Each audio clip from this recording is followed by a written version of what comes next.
watching Fox Sports, home to NASCAR, Major League Baseball, the National Football League, and FoxSports.com.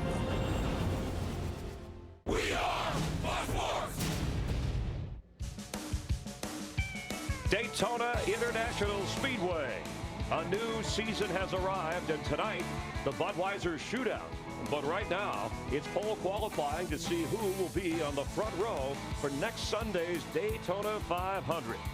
NASCAR on Fox is on your radar. There's a lot to look forward to this season. It's about man and machine. Here comes Jeff Gordon. We call him Wild Thing, and if you've seen this young fella race, you'll know why. Here comes Junior.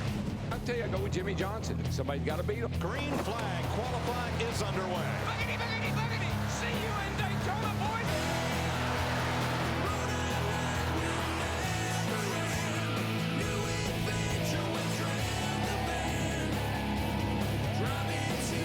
Boy, this is a real high-speed chess match right here. If you're fortunate enough to sit on the pole for the Daytona 500, it is a big, big deal. Will he start it from the front row?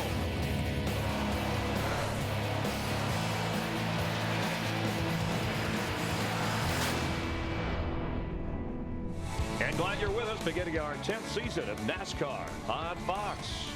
More than 50 drivers are going to hit the track today, all sharing the dream of running in the Great American Race next Sunday. You'll see it on Fox. So who's going to end up front and become the fastest target? Among those that we'll be seeing today, Jimmie Johnson. Can anybody cool him off? 4 straight Sprint Cup championships. Matt Kenseth, last year's Daytona 500 winner. Denny Hamlin had a strong finish. Tony Stewart, owner-driver success. He showed he could do it. And Dale Earnhardt Jr.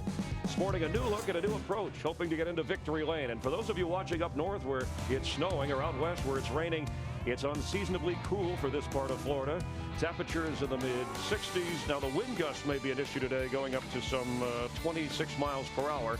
As we get a look from our Hollywood hotel, former champion crew chief Jeff Hammond. The gang is all here. I'm Chris Myers. We're glad you're with us. Our 10th season for NASCAR on Fox. The tan has stayed the same throughout. How about that? Amazing how you've done that. And you stayed the same without. Can I believe that? That's amazing. It's unbelievable. Plaster of Paris, what that could do. All right, so NASCAR wanted to put the racing back in the hands of the drivers, going back to its roots. What does that mean? What that means right now, I guess not. A lot of new changes right now coming in here Daytona. I know a lot of guys are really excited about the opportunity to run a little faster. Cars are going to run faster today during qualifying, during the race next week in Daytona 500. All these rules as far as you can bump, you can push, you can do whatever you want to behind the wheel. This is going to bring, I think, a level of excitement back to the 500 we haven't seen in recent years. Yeah, and already we've seen signs of that. Jimmie Johnson, through all of this, still the guy to beat. He hasn't been picked the last few years. I think now people are catching on. He's the guy. He's the champ. I'm not going to bet against him. I can tell you that right now. I mean, talked to him just the other day, and it seems to me like he is totally focused. I mean, even more so than he has been in the previous 4. So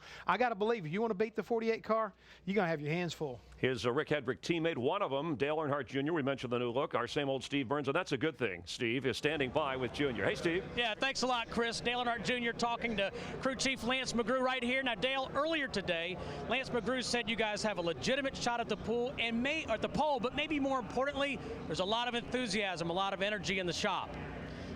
Yeah, the guys are pretty pumped up. They built one heck of a race car, and the engine under the hood is incredible, and the body on the car is really good with the drag numbers and all that stuff. So it run a good lap yesterday, and we were beating around on the racetrack, so we feel like if we made the right adjustments to get the car up off the track, we should see a little bit more speed even. And, you know, we were at the top of the sheet, so I guess that does give us a legitimate shot at the pole. It wouldn't be too much of a stretch. I think we got enough race car. Hey, Chris, Dale said that his mom and his sister hate the beard. That's why he's keeping it.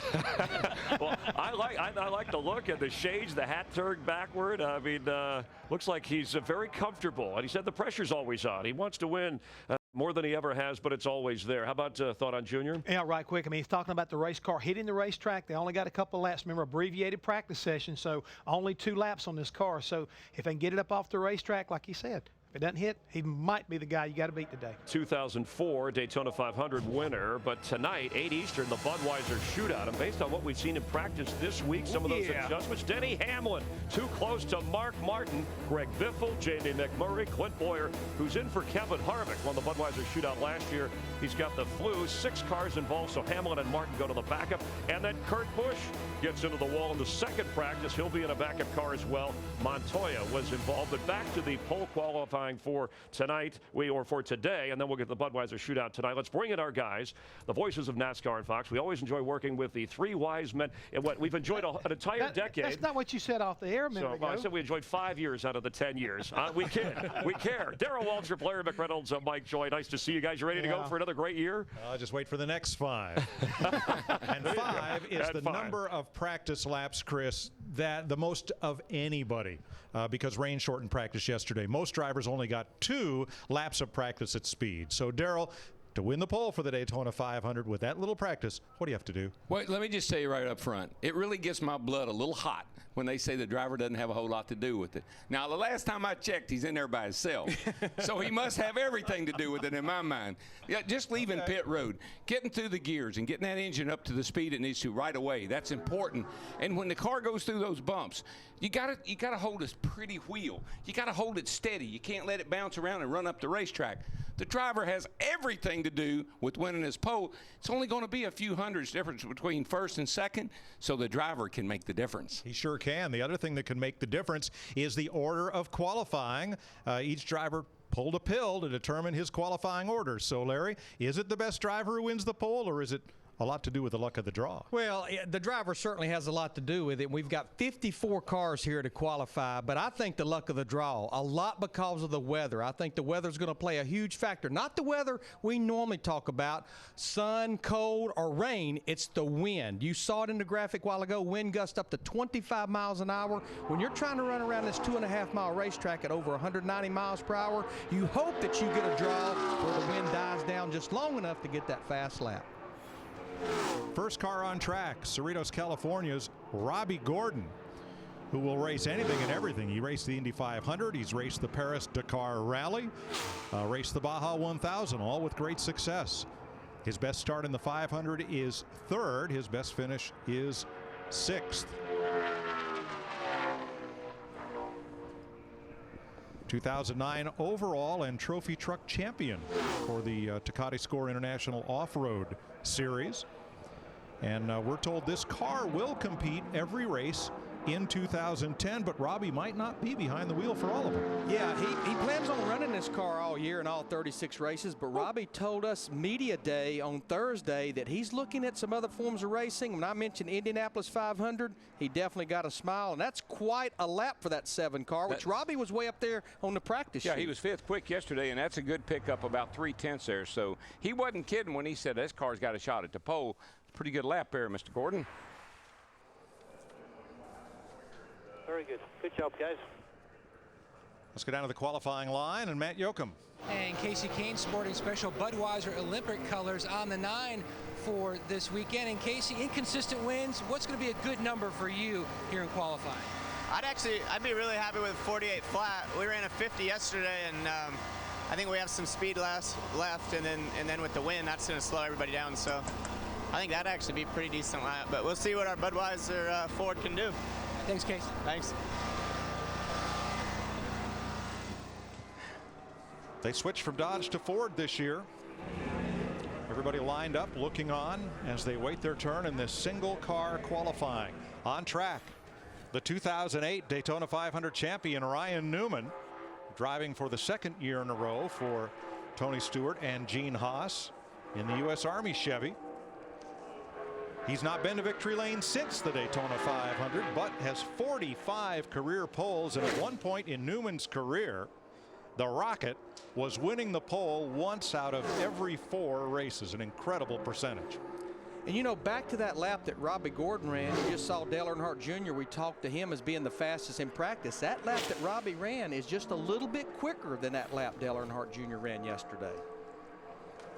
Yeah, you talked about his win in the Daytona 500. What's amazing, he has 13 wins, Mike, but only one win since Loudon, New Hampshire back in 2005. But that was the Daytona 500 2 years ago. Around the top of the track, Darrell, on that first lap, winding that corkscrew down to run right here on the bottom for the money lap. That's it, and that's exactly how you explain it. That first one is a wind-up lap. Get that momentum up. These cars still have a restrictor plate on them. They don't have the horsepower you'd like to have, so you use that high line to keep the cars free and use as much racetrack as you can, and then drop it to the bottom and run home for the money. First lap for Newman was about 3/10 faster than Robbie Gordon's first lap. I think Ryan ran a little lower on the racetrack, just a little lower than Robbie Gordon. The lower you run on the racetrack on lap 1, you're going to pick up more speed quicker on the first lap. It maybe doesn't change the second lap a lot. Well, with a bigger plate, the cars aren't going to pick up as much on the second lap because they're getting up to speed much quicker than they have in the past. So we'll see how that plays out. Played out pretty big. 47.22. Ryan Newman is quickest. That's what I'm talking about. That's 190 miles an hour, baby. Next, Greg Biffle. Then Juan Pablo Montoya, Casey Kane, and Dale Jr.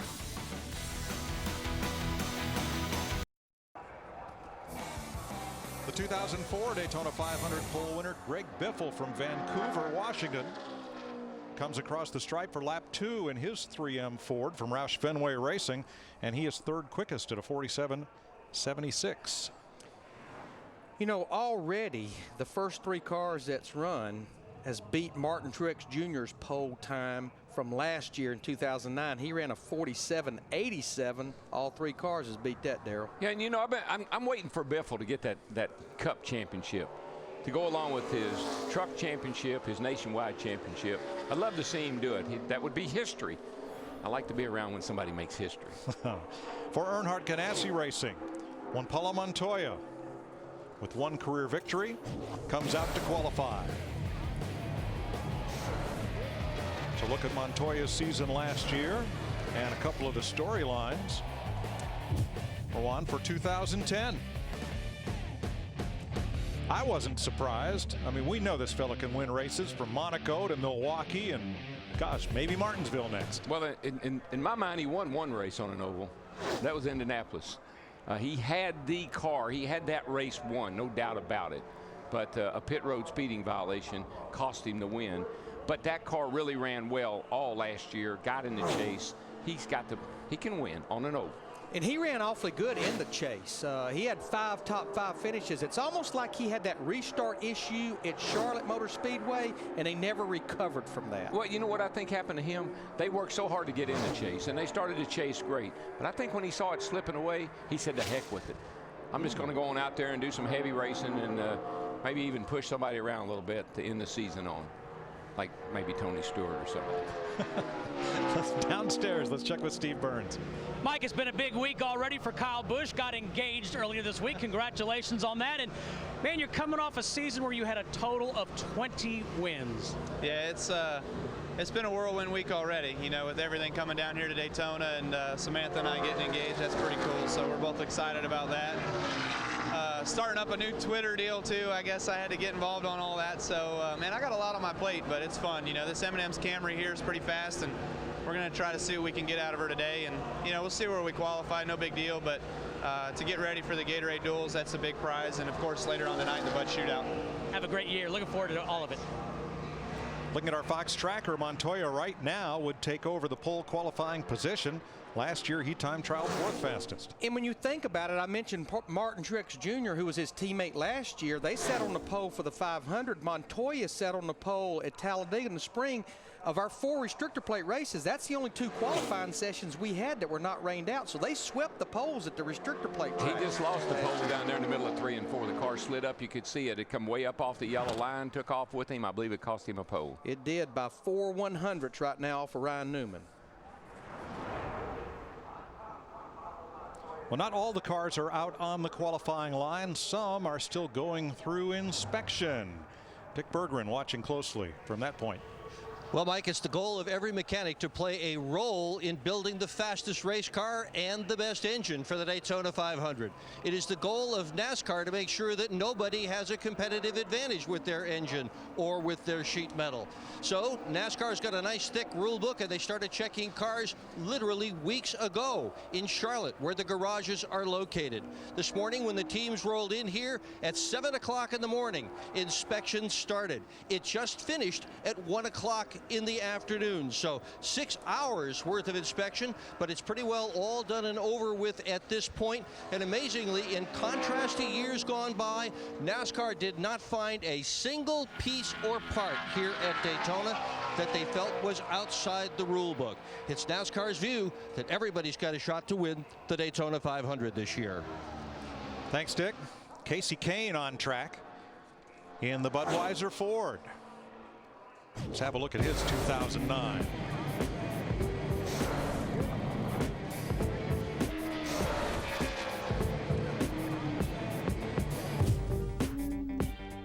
Same team, different manufacturer from Dodge to Ford. I think they're going to be better off in the Ford camp over there with Roush Yates horsepower. My biggest concern is distractions that they had to deal with even up to a few weeks ago with the merger with Richard Petty Motorsports and Yates. That's the only thing I question about this operation. Yeah, I mean, that's the thing. Too many changes. There's too much going on behind the scenes over there. Kasey Kahne can win races every week. I've seen him do it, and especially on the mile and a halves.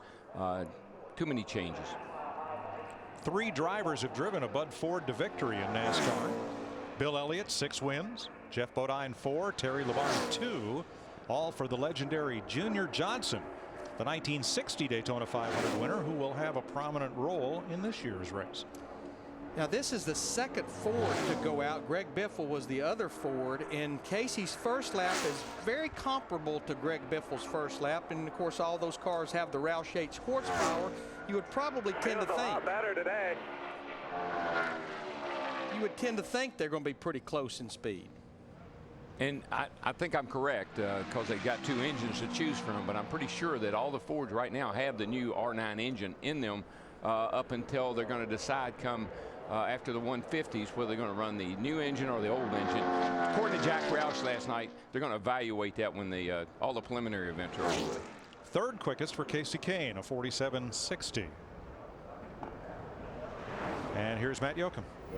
Mike, Ryan Newman's won the Great American Race. He's got 45 career poles, but he's never won a restrictor plate pole. That could hold up, and you could score that later today, but you've got a long way ahead and also some inconsistent winds to deal with. Yeah, the wind is a little tricky out there. You never, I mean, it kind of like changes in not just direction, but in speed. So there's no real good way to read it. You just kind of have to go run your lap. And it was a good lap for our U.S. Army Chevrolet. I want to shout out to all the troops out there doing our best for you. As a great effort by Tony Gibson, everybody, Stewart Haas Racing with the U.S. Army Chevrolet, and we'll see where it shakes out.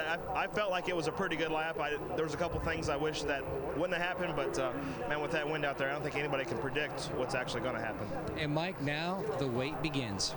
Well, we're going to get a pretty good measuring stick, I think, with this next car coming up, this 88 car of Dale Earnhardt Jr. I think one thing to watch, guys, in the qualifying runs here, these cars are getting into corners much faster than they have in the past. With that tailwind, watch cars getting into 3, and if they shove up the hill a little bit, like Montoya did, I think that could be a problem for a lot of these guys. Let's have a look at Dale Jr.'s 2009.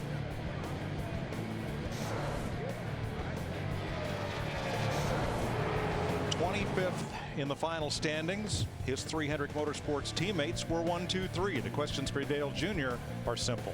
Yeah, there's no question. Listen, when your teammates have finished 1, 2, 3, like you said, they won races. There's no question that this team should be able to win a race somewhere, sometime out of 36. So I'm saying, yeah, they're going to win at least one. And I think he'll have a good speed weeks, but this is not the measuring stick. The measuring stick's going to be when we get the 1.5 mile, 2 mile tracks like we go to the next 3 weeks when we leave here. Yes and no. Let me just one thing about him and Daytona and Talladega, that's his bread and butter. If he comes out here with the confidence that his car is good and they run good here, I think that's going to really propel him down the road to a victory sooner than maybe we think.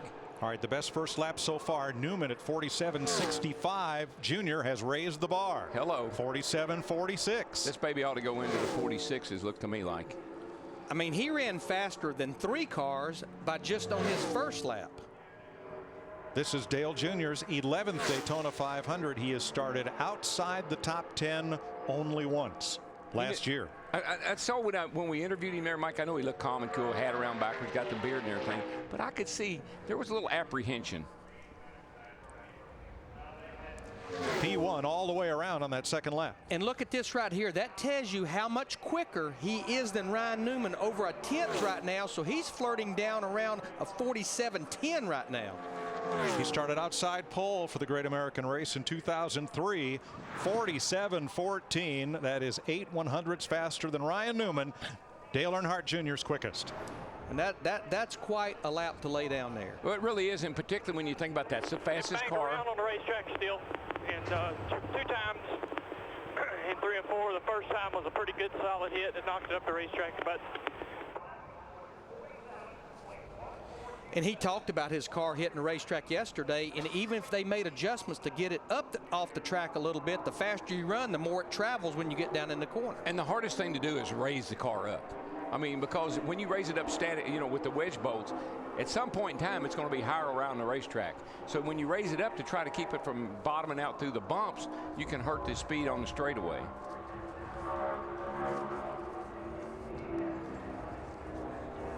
Kyle Busch, 24 years old, from Las Vegas, crashed in his last 2 races at Daytona. July on the last lap, battling with Tony Stewart for the win.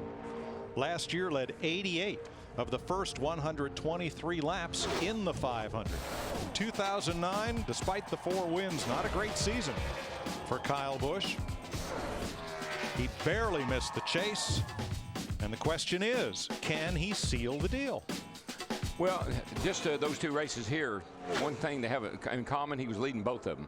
Right. And so he runs very well here. And yes, I think getting engaged, I always think a guy just is a little more focused when he gets that kind of, when he gets married and settles down. He's got his own truck team. I think that's going to create a, going to keep him a little more focused as well. I think that's what he needs. It's just to concentrate on this car and what he can do to get in the chase. And I'm going to add to that list. He's got that Nationwide Series championship that he really wanted. He's going to run a limited schedule in the trucks and Nationwide, not going all over the country on a cup weekend. And he just signed a contract extension with Joe Gibbs Racing. I think all those things, this group will be back in championship contention. First lap for Kyle. 47.46 is the benchmark. First lap, 47.86. Let's go down to Steve. Well, Mike, the one word that Mark Martin kept using in 2009, fun. Does that attitude carry over, Mark? You feel good about the season upcoming? Oh, I do. Just glad to be at the racetrack and working with this team, Alan and all these guys again, and GoDaddy.com. Ready to go. I'm not used to all these colors, Mark. It's bright, man. It is bright, but I like it. All right, good luck. How's that line go? His future's so bright. That's to wear shades. Yeah. Now, we said Kyle Busch missed the chase last year. He only missed it by 9 points.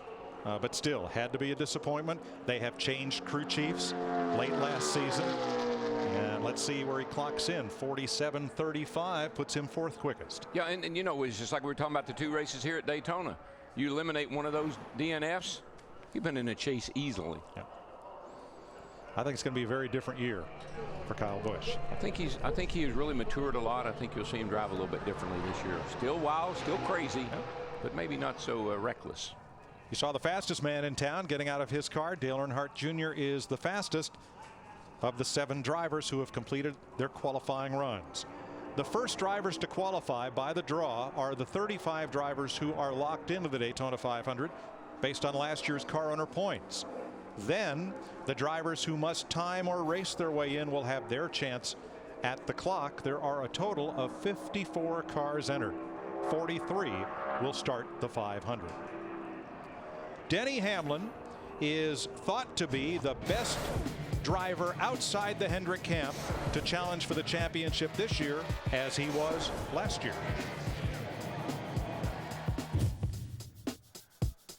Well, he had that little knee problem with basketball, and despite that, is he once again Jimmie Johnson's biggest threat? Well, the biggest thing I see about this team is they got to make the highs and the lows. They got to even those out a little bit. They seem to get on a high and things go really well, but as soon as something goes bad, they go to the bottom of the basement. So if they can level out, be a little more consistent week in and week out, yeah, he can challenge. Larry, they finished really strong, though. 2 wins and, top 3 and 4 of the last 5 races last year. Actually, they were in stride performance-wise on the racetrack with the 48 in the chase, but they had the 2 engine failures. Denny made the mistake on the restart at Auto Club Speedway. Had one of the best cars at those 3 races, but mechanical failures and just a mistake took them right out of the equation. All right, let's hear about Dale Jr.'s run. Matt? He was P1 in practice, and that's where he stands, currently on top of the board right now. Dale, you debriefed with Lance on the radio briefly. What did you tell him about the car during your run? Well, first off, I want to thank Camp Energy and National Guard and all our sponsors to support us this weekend. And we had a pretty good car yesterday, and it was hitting the ground a little bit. And if we could get it off the ground and really maximize all the speed, because every time it touches the ground in the corner, it knocks about half a mile an hour out of it, or a mile an hour. So we didn't really get that done. It hit the ground down in turn 3 and 4 one time, pretty good, and hit some speed. There's a good tailwind going down the back straightaway. It helps you, and you got a headwind coming off of 4, and so we hit the ground in 3 and 4. Slowed the car down a little bit, but the engine's amazing. I want to thank the guys at the engine shop for an unbelievable engine, and the body is doing its job just perfectly. And we just got to get it up off the racetrack, and that thing will be hard to beat. Dale Earnhardt Jr. currently fastest. He prepares for his 11th Daytona 500. I swear it sounded like an interview that his dad would have done. He's just kind of methodically walking through it, and if we can get this thing up off the track, we can win this race. To me, it sounded like we did well, but we didn't do as well as I'd hoped we would. Yeah, maybe. I don't know. I think that's a driver. That's just typical driver. Okay.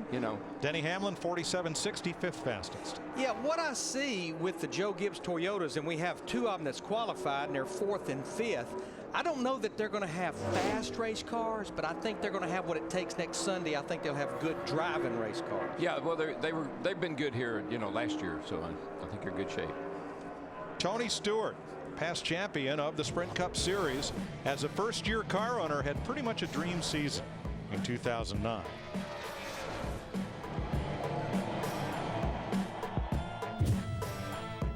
What about his second year as an owner driver? My experience as an owner driver, the first couple of years things go really well, so I think he'll do just fine this year. I think when you start, if you just stick with what got you there, you'll be okay. As long as you don't get restless and want to start changing a bunch of things around, I think they'll be fine. He's getting in that mode of Dale Earnhardt Sr. from a standpoint of this racetrack. He's been racing now on the Sprint Cup Series for 11 seasons. He has 14 wins at this racetrack, including a road course win in an IROC car. He's won everything there is to win except the Daytona 500. He has 1 restrictor plate pole here, July 2005. The last owner driver to win the Daytona 500 was Richard Petty back in 1981. Been a long time. Yeah. Tony led those points for a long time, for about 12 or 13 races, from about late May on. As he likes to say, he won the regular season. Yeah, and he may not have won the Daytona 500, but his crew chief has. Darian Grubb with Jimmie Johnson. Right. That was the year that Chad Knaus was suspended for 4 races, and Darian moved in there, and actually, which I think says a lot about Chad Knaus's leadership, Darian won 2 races with the 48 car in those 4 races. There's Darian Grubb watching intently on top of the hauler. First lap for Stewart, 6th quickest first lap.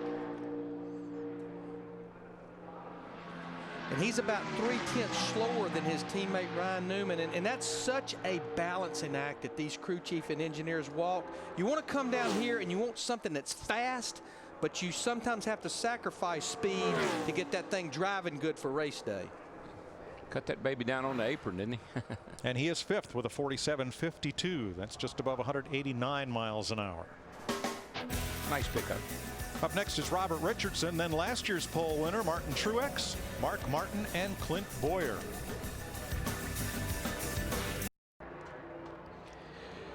Pole qualifying for next Sunday's Daytona 500 from Daytona International Speedway here in Daytona Beach, Florida. You get a look at the shore, and given the temperatures, a lot better than being at the Jersey Shore about now. Jeff Hamlin, Chris Myers in the Hollywood Hotel with Darrell, Larry, and Jeff upstairs as we check out Robert Richardson, 27-year-old driver here, a quarterback at SMU, backed up Josh McCown, who played in the NFL back in 2001.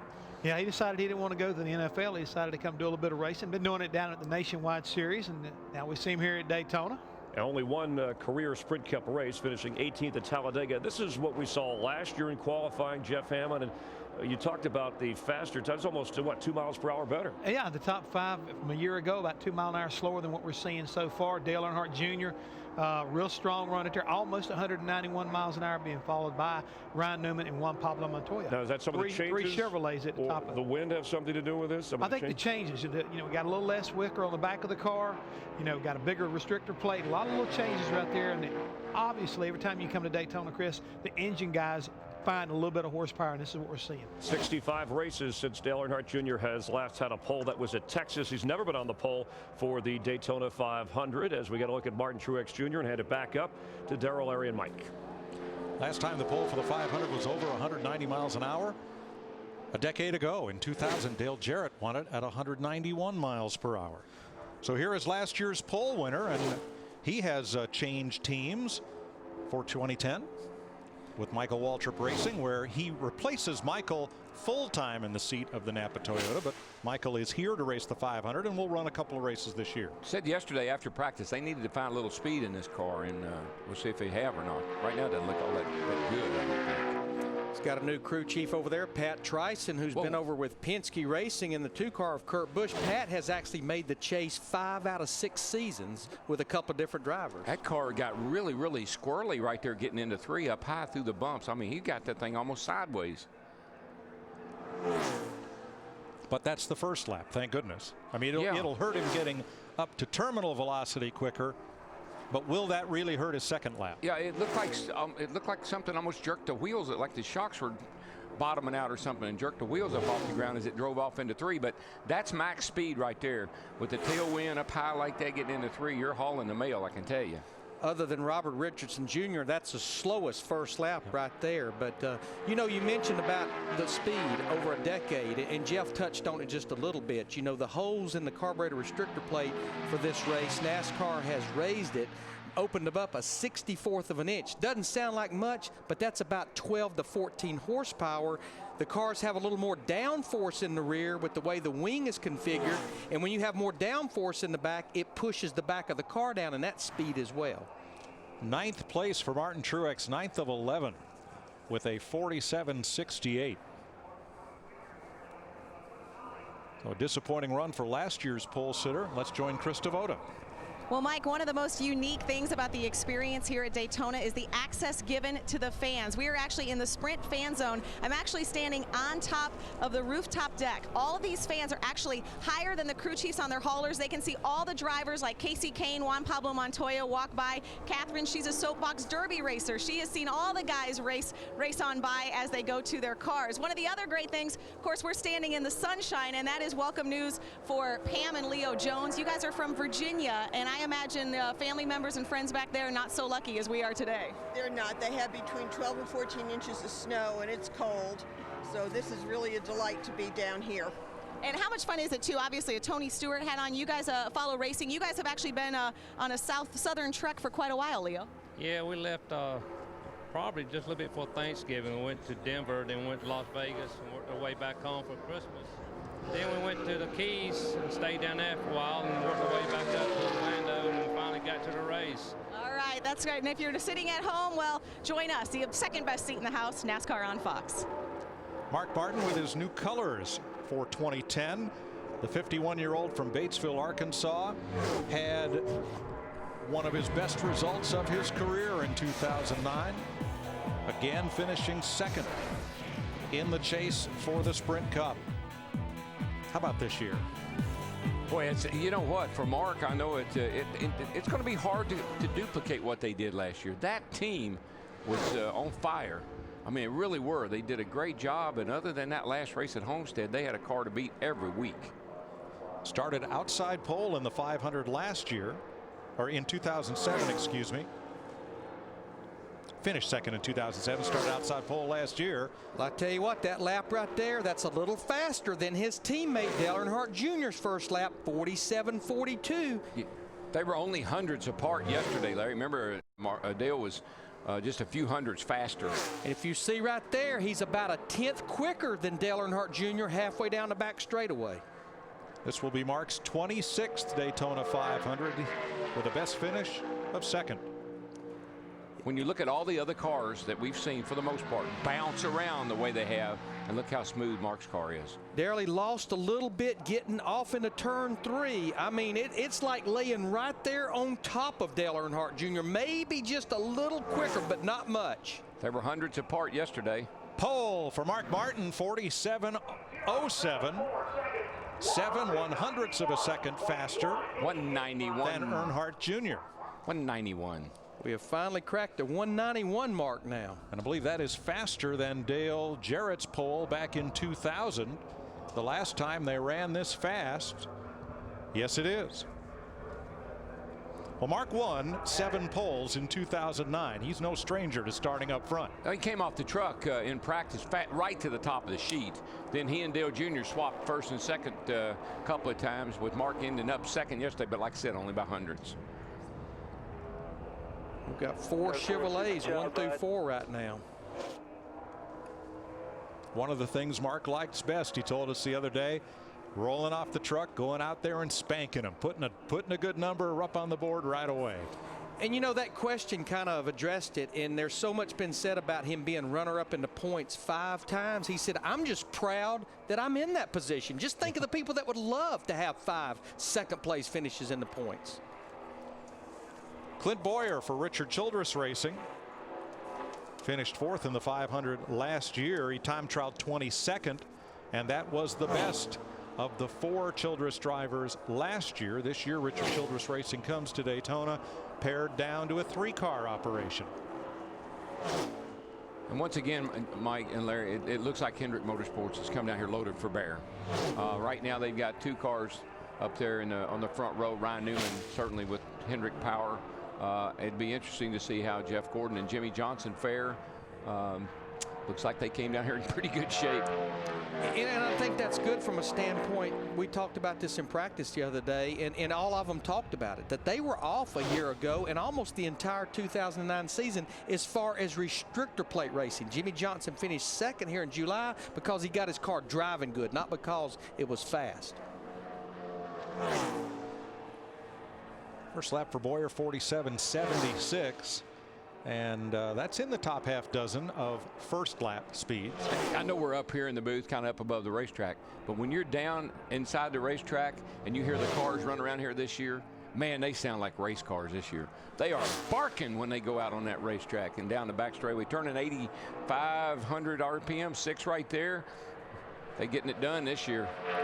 Now the other night, but shootout practice, Kevin Harvick was ill. Bowyer practiced Harvick's car in the first round, but did not take it out in the second round. His modified stock car was waiting at a local dirt track, and he was obligated to go race it. So Jeff Burton had to step in. Yeah, Bowyer's not in the Bud Shootout this year, so he was supposed to have had the night off. Well, I guarantee he's got more laps on dirt tracks than he's got here at Daytona, because he's one whale of a dirt track racer. That's a whale of a second lap. He goes to 5th quickest, so now the top 5 are Chevrolets. And a couple of Childress cars, or Childress power. Right. Right there. Tonight, we've been talking about all afternoon, America's best drivers go bumper to bumper in prime time on Fox to see who'll take home the first checkered flag of the year. But Shootout coverage begins tonight, 8 p.m. Eastern, 5 Pacific, only on Fox. Those are the active winners of the Budweiser Shootout. You'll see tonight, because all past shootout winners who are still active in competition are eligible, and there'll be 24 drivers lined up for the green flag. If you like Saturday night short track beating and banging, But we're going to have that here tonight. Yes. The only difference is we're going to be doing 190 miles an hour. So there's going to be some real intense racing here tonight. No points. It's all about winning. I couldn't remotely tell you who finished second last year because it does not matter. All I want's a trophy. All right, we mentioned Kevin Harvick had flu-like symptoms the other evening, kept him from practicing, but he did practice this car yesterday, and here he is on his qualifying run for Richard Childress. Let's go down to Matt. Current pole sitter Mark Martin, and you've been jacked up all speed week so far. When you're out in the car, you said you could tell immediately from the tack and just the noise from the engine, it was going to be a stellar lap. Well, it was flying, and I knew it, but that's just all the GoDaddy.com race team, Alan and all these guys, and everybody at Hendrick Motorsports. I am the luckiest guy to get to drive this stuff. I just can't believe it. You know, it's so much fun to go work with these guys every weekend, every day at the racetrack, and I can't wait to get started racing. You said you could just tell the confidence from last year to this year. Everyone on this team is just at such a different level. You're 26th Daytona 500. You've got to like how things are starting out. It's time. It's time. You know, we hadn't done it yet, so this is the best shot I've had, or as good. I had some really good shots and didn't get it done, but if we keep having cars like this and chances like this, maybe we'll pull it off. His best finish in the Great American Race, second. Kevin Harvick last year won the Budweiser Shootout and finished second in the Daytona 500. Okay. But his victory here in 2007, that was 107 long races ago since he's been to victory lane. And here comes Harvick to finish off his qualifying run. It's another car that just maybe not so fast, but Larry, it's got that look to it, like it's really going to race good. Yeah, he ends up 10th quickest in this 29 car at a 47.62. Brad Keselowski next. Marcus Ambrose, Boris Said in the qualifying order.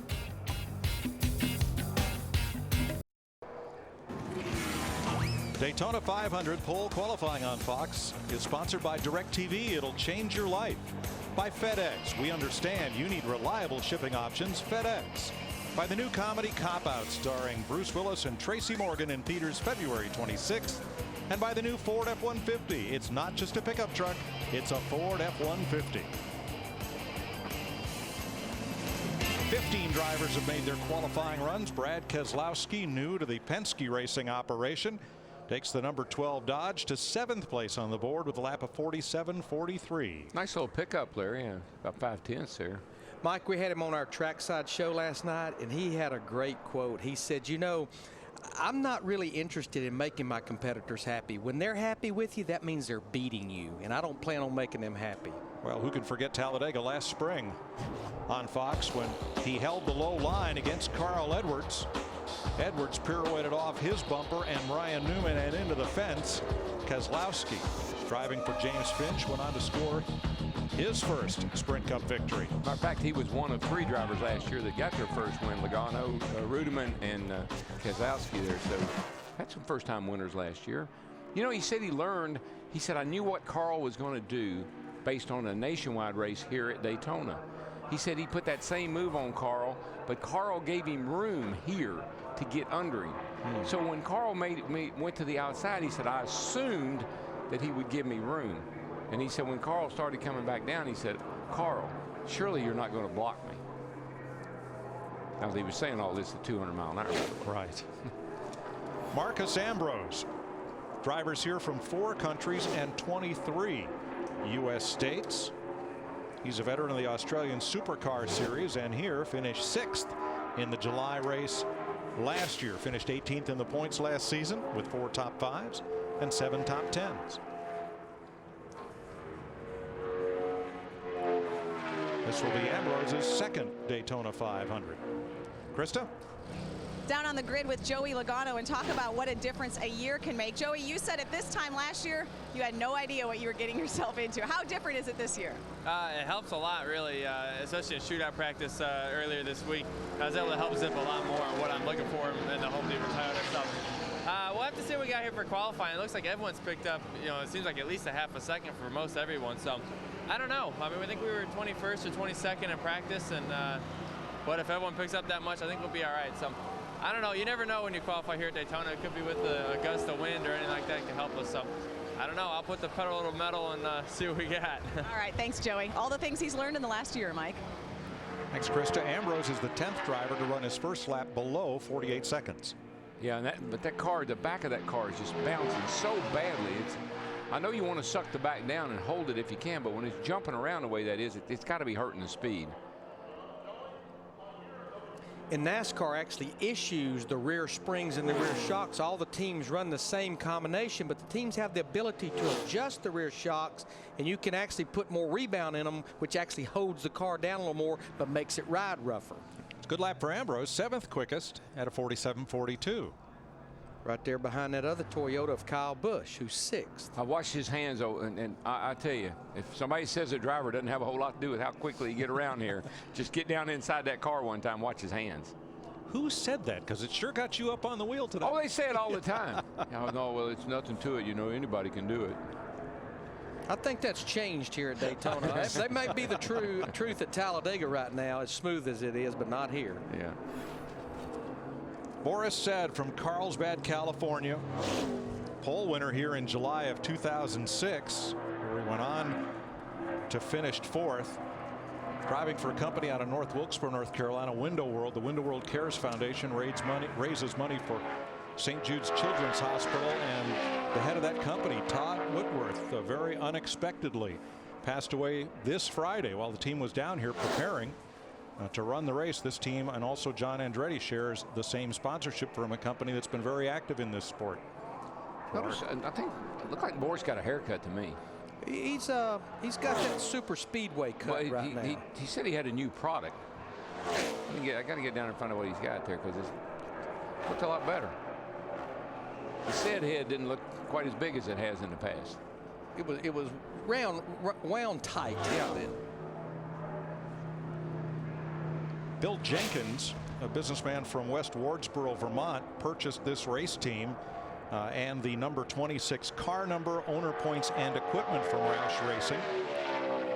Jenkins owns Latitude 43. So that's his name of his company. That'll be the name of the race team that Boris is driving for. And since they're locked into the first 5 races because of that owner point situation, they do plan on running those 5 races. The remaining schedule will depend on sponsorship. Yeah, it seems odd for Boris to be qualifying right now. Yeah. Usually have to wait for him to be one of the last ones to go out and wonder if he's going to make it or not. Well, that's what he said yesterday. It was such a change to come down here and not have to worry about racing his way into the show, because said, like all the rest of the drivers who have top 35 owner points from 2009, knows that he'll be racing in the Daytona 500. And that first lap is not a very good first lap for him. 48.55 with another one of these Fords. And right now, the fastest Ford out of our 17 cars is Casey Kane, who's 11th. So the Fords right now not flexing their muscle as far as speed on qualifying day. Second lap for Said. A champion level road racer trying to make it on the oval tracks of NASCAR. 48.15. He is the slowest of the 17 drivers so far. Very little pickup relative to the field. David Reagan, Kurt Busch, John Andretti next.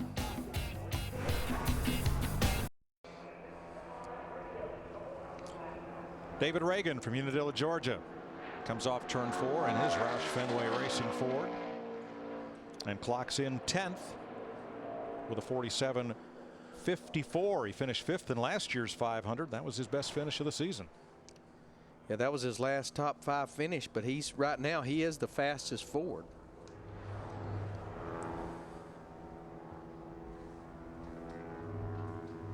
Let's have a look at this, Darrell, coming off. I believe this is turn 4. And watch David Reagan at work here through the windshield. Yeah, you can see his hands. He got white gloves in there moving around a little bit. Track's got those dips in it. Makes the car porpoise. See how it up backs and forth, kind of front down, back down. And the driver has to react to that. And you really do have to jerk on the wheel a lot to keep the car in the staying down on the racetrack like you want it to. And I just don't think we can stress, even out there by yourself fighting that race car, that's over 190 miles an hour that's going on. I think that's why it's a little bit more exaggerated this year. I mean, again, we got that big wind down the back. These cars are sailing into turn 3, and then they got the bigger plate, so they're definitely running faster. It means they're going to move around a little bit more. And what they allow them to do with those rear shocks this year is also the other thing that's caused these cars to look a little meaner than they have in the past, a little more evil to drive. Kurt Busch for Penske Racing with one of the few Dodges in this year's Daytona 500 field. Busch had a very strong season in 2009, contended for what would have been a second Sprint Cup championship, and was the first non-Hendrick car to finish in the standings. Will Steve Addington mix well? I think he will. I was talking to Brad last night, Keselowski, he said that already Steve has really helped bring the other two teams, bring all three teams closer together than they have been in the past. That's a product of being over there where Gibbs, you know, I think teamwork, working together was critical for those guys. So I think that's going to help the whole program. And this team was the highest finishing non-Hendrick team last year in the points. Hendrick 1, 2, 3. These guys finished 4th. Still just seems like they just have to find more consistency week in and week out at every type of racetrack we go to. Not so much the restrictor plate races, though, because he's always right up near the front here at Daytona and Talladega. That's right, Darrell. He's finished 3rd here 3 times in the 500. And since he joined Penske Racing to drive the Deuce in 2006, Kurt Busch has more points at Daytona and Talladega, the restrictor plate tracks, than any other driver. Yeah. He has everything but a win. That was a pretty good first lap for Kurt at a 47.76. He's flirting with the top 5 as he drives off into turn 3. As we mentioned a while ago, the top 5 all Chevrolets right now. Shoved up the hill. You saw it move up off the bottom right there. They're trying to ride that yellow line through there, but the wind and the speed pushes the car up just ever so slightly. Looks like he possibly is going to crack that top 5. He'll end up 5th at a 47.27, just 1/100th behind Montoya. Darrell Dale Jr. was worried about bottoming on the racetrack. Take a second look at Kurt Busch on his qualifying run.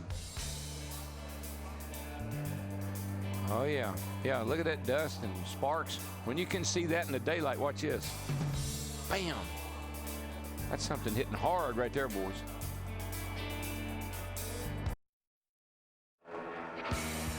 Daytona 500 qualifying on Fox is sponsored by Budweiser, the beer that starts with full flavor and ends with a crisp, clean finish. Budweiser, it's what we do.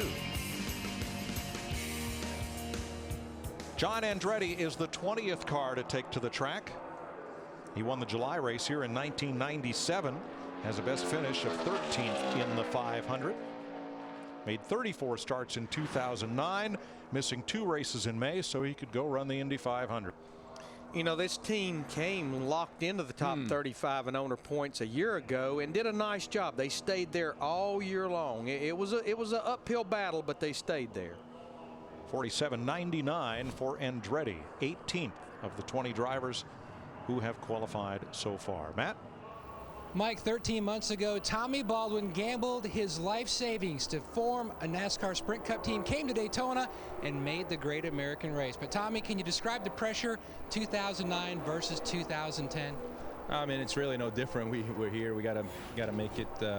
Try to make it on time today. If not, we gotta race our way into 150s on Thursday. But you know, like I tell everybody, I know there's light at the end of the tunnel. Sometimes I don't know if it's a locomotive or the sunlight. But you know, we made a lot of progress from last year. Like you said, you know, we built this program in about a year's time now, and we got some great sponsorship with Wave Energy Drink and some other things we got going on. We got Kim Kardashian on a car for Las Vegas with her fragrance. So we got a cool sweepstakes going on with that. Just visit Sephora.com and got some cool things. You can hang out with her for a weekend. But you know, it's good. It's good. We switched from Toyota to Chevy. We had a lot of personnel changes. We hired Kevin Buskirk to crew chief, the 36, and we're going to run Johnny Sauter in the 35 car in about 13 to 15 races this year. So, what the heck? Let's just keep working and keep building. 2002 winner looking for another win here at the Daytona 500. This time as an owner, Mike.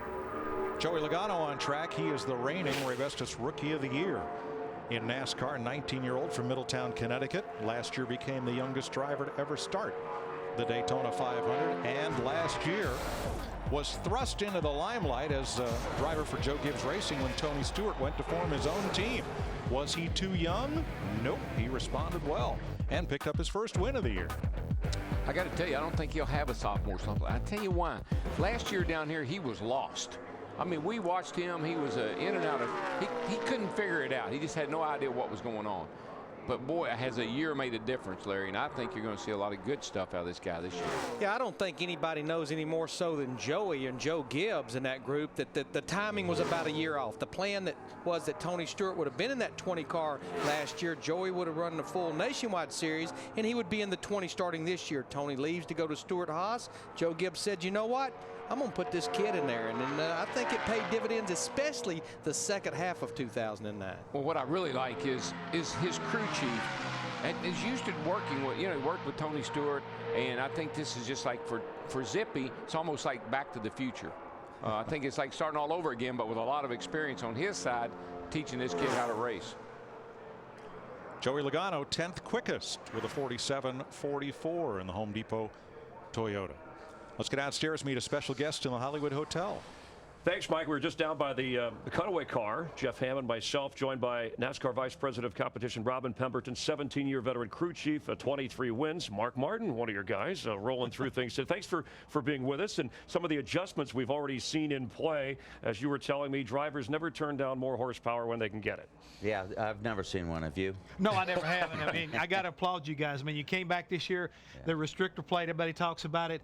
I mean, up the 64th, but I mean, right now we're seeing the speeds reflect that, 2 miles an hour faster. But there were a lot of other changes that went along. And we went down a minute ago, and at our car, as far as being able to show what's going on here. And let's talk about some of those changes, Robin. First off, I want to talk about the wicker. It's a little bit less than what we had a year ago. A year ago, you guys were running 1 inch on the restrictor plate places, but now you're down to 7/8 of an inch. And I think that's helped some of the speed also. Well, we've tried to offset. We've given a little horsepower back. We've added the end plates to add a little more stability. We've worked on the shark fin and the deck lid fin. There's a shark fin here, much bigger than what we had a year ago. And it adds to the stability of the car, so that let us up the horsepower. And so the wicker's down and the plate's bigger, so that's probably almost a 30 horsepower gain between drag and horsepower. And then we've had some other things that add to the stability of the car. And there's this, you talking about the stability of the car, there's the end plate, all that right there helps. There's that rear wicker we're talking about. But all these things right here are able to make the car a lot more drivable in traffic more than anything else. I mean, like we talked about, the 48 car got extremely sideways during the practice session the other day, able to save the car.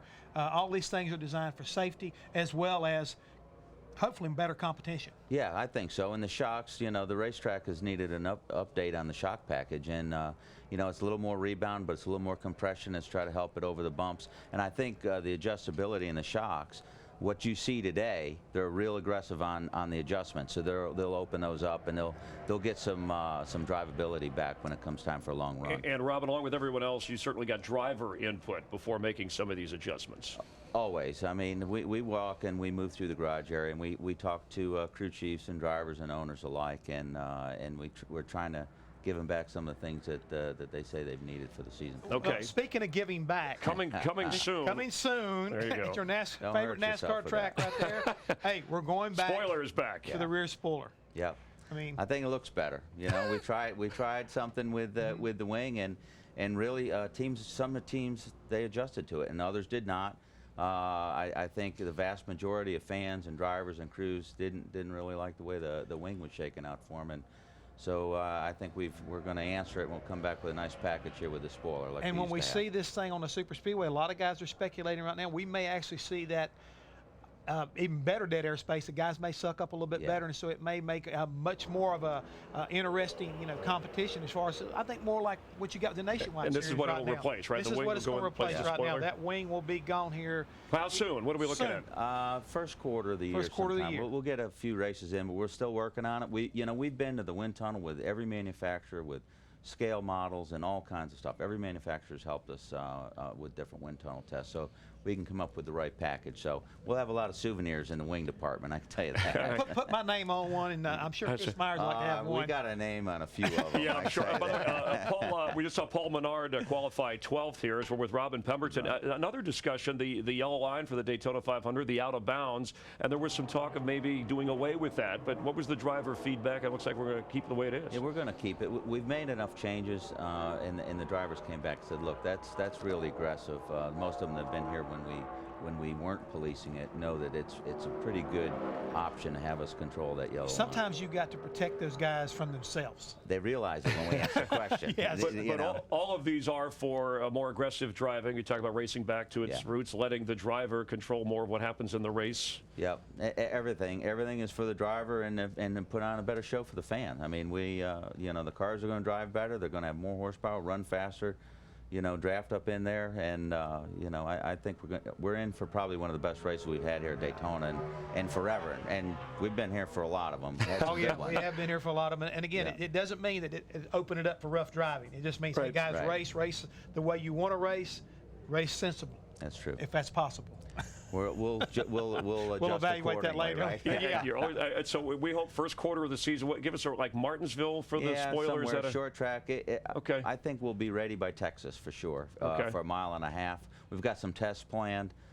We haven't solidified when and where just yet. We've talked about some different things. So we'll hit the track a couple times before on a test before we get to the racetrack for an event. So. Good luck with that. It's coming in a hurry. We'll be coming soon. The Vice President of Competition for NASCAR, Robin Pemberton, with us at the Hollywood Hotel. Let's go back upstairs as we continue with pole qualifying here on Fox. And he's the guy to beat no matter where or when you're running. And rejoin Darrell, Larry, and Mike. Thanks, Chris. Jimmie Johnson is 3 cars away. Paul Menard, you mentioned, is the fastest Ford so far. And here is Brian Vickers from Thomasville, North Carolina, who qualified 33rd last year, but finished 3rd in his dual race to move way up the qualifying order. And later on, we'll explain all that, how you get into the Daytona 500 and how your starting spot is determined. Because really what is locked in today is the front row, the first 2 starting positions. I looked at Jimmie Johnson in his car, and I noticed his carbon fiber seat. I was just thinking about it. Wasn't all that long ago to, if you spent $1,000, $1,500 on a seat, you had a Cadillac seat. And now these seats are $10,000 to $15,000. Custom fit, carbon fiber, incredible. That one piece alone just tells you how much the cost of racing has escalated. Brian Vickers is 19th fastest in his Red Bull Toyota. Coming up, Travis Kvapil, Jamie McMurray, and defending series champ Jimmie Johnson.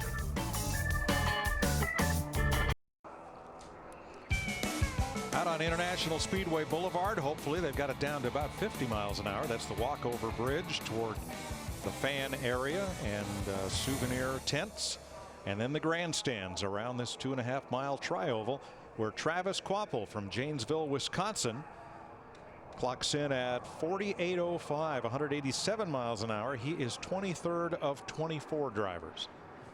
Past champion of the Camping World Truck Series.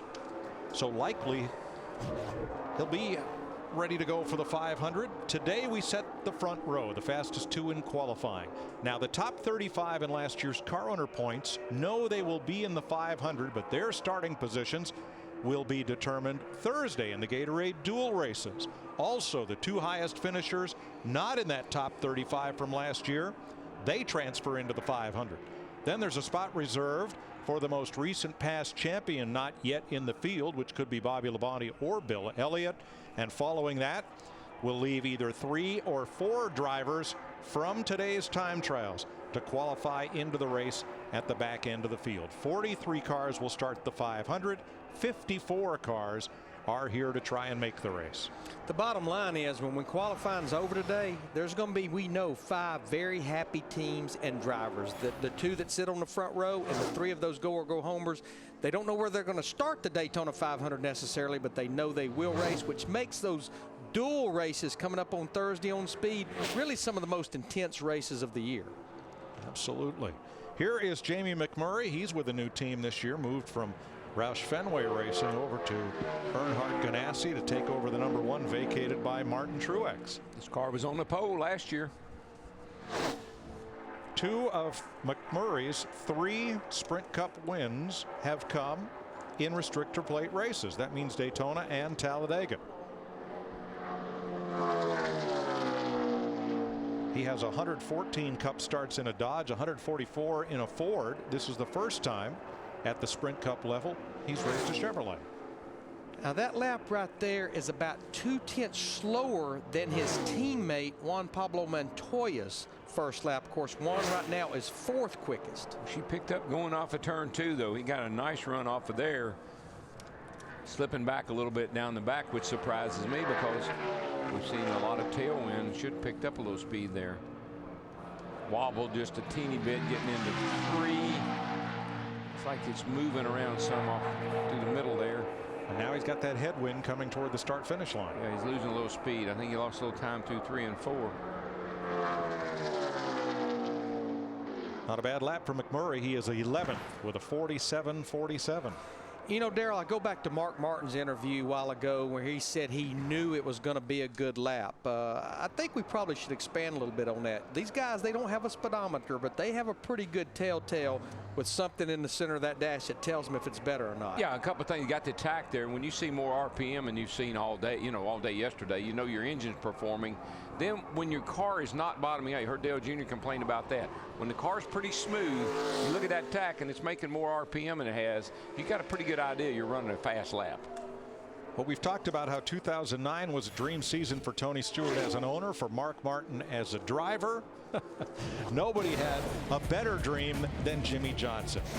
Trying to make NASCAR history and win a 4th consecutive Sprint Cup championship. He did just that, breaking the tie with Cale Yarborough. Can he drive for 5? Well, I'm not from Missouri, but they're going to have to show me, the rest of them are, that they can beat the guy, because I'm going to tell you right now, until somebody steps up down there, he's the man. How about the B factor, the baby factor that Chandra's due in July? And tell me about being a first-time father and what that does to your focus as a driver. Well, I was an older father, and so that may have a little bit to do with it, but it certainly does have some effect on you. It changes your lifestyle. It changes your routine. And drivers are really weird about that, getting up on Sunday morning and doing certain things. You know, when the baby keeps you up half the night before the race, the wife's not real happy, you leave the motor coach that morning, you're a little disheveled, and that can sometimes play into how you race. That might be a factor. And there you see his crew chief, Chad Knaus, who has guided him to those 4 championships. Chad and Jimmie, they've been together ever since Jimmie was a rookie back in 2002. You know, listening to Jimmie the other day at Media Day here, Mike, one of the honors that he received that I don't think's been talked a lot about, but he was very honored with this that was bestowed upon him. He was named Male Athlete of the Year by the Associated Press. He's the first race car driver to win that award in the 78 years it has been presented. Well, at my age, I've been saying for many years that drivers are athletes, and to me that solidified it right there, because he competed against every athlete in the world was in that competition. 47.67, that's top 5 territory. Yeah, he'll jump up there. And could be front row material. Yeah, it's a couple of tenths off from what Mark Martin and Dale Earnhardt Jr. ran on their first lap. I don't think it's going to get up there in their territory, but he's flirting with the top 5. Actually going through 3 and 4, he's losing a little ground. Yeah, it's just been kind of the norm. It's just really bumpy down low there. In 2002, Jimmie became only the 3rd driver in history to start on the pole for the Daytona 500 as a rookie. This is not a pole run, it's 5th place for Jimmie Johnson, who's already done a lot of racing this year. He ran in the Rolex 24 Hours of Daytona last week. In fact, if there's a steering wheel and a checkered flag and a DW, Jimmie's out there to give it his all. My best shot right here, taking him out. How'd that work out for you? He's better than I am. Daytona 500 qualifying on Fox is sponsored by Sprint, the Now Network.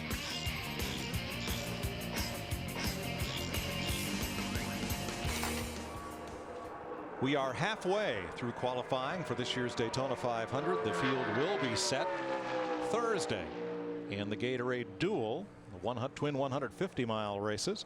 Regan Smith from Cato, New York, 187 miles an hour, 48.09 on his first lap.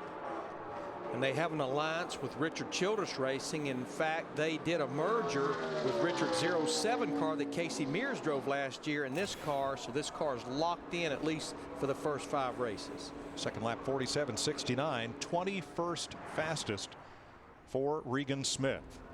Well, right now, Rick Hendrick's 3 drivers that have qualified stand 1, 2, and 5 with 1 driver to go. Krista? And that driver being Jeff Gordon. So obviously a couple of your teammates set the bar pretty high there, Jeff. What have you got for him?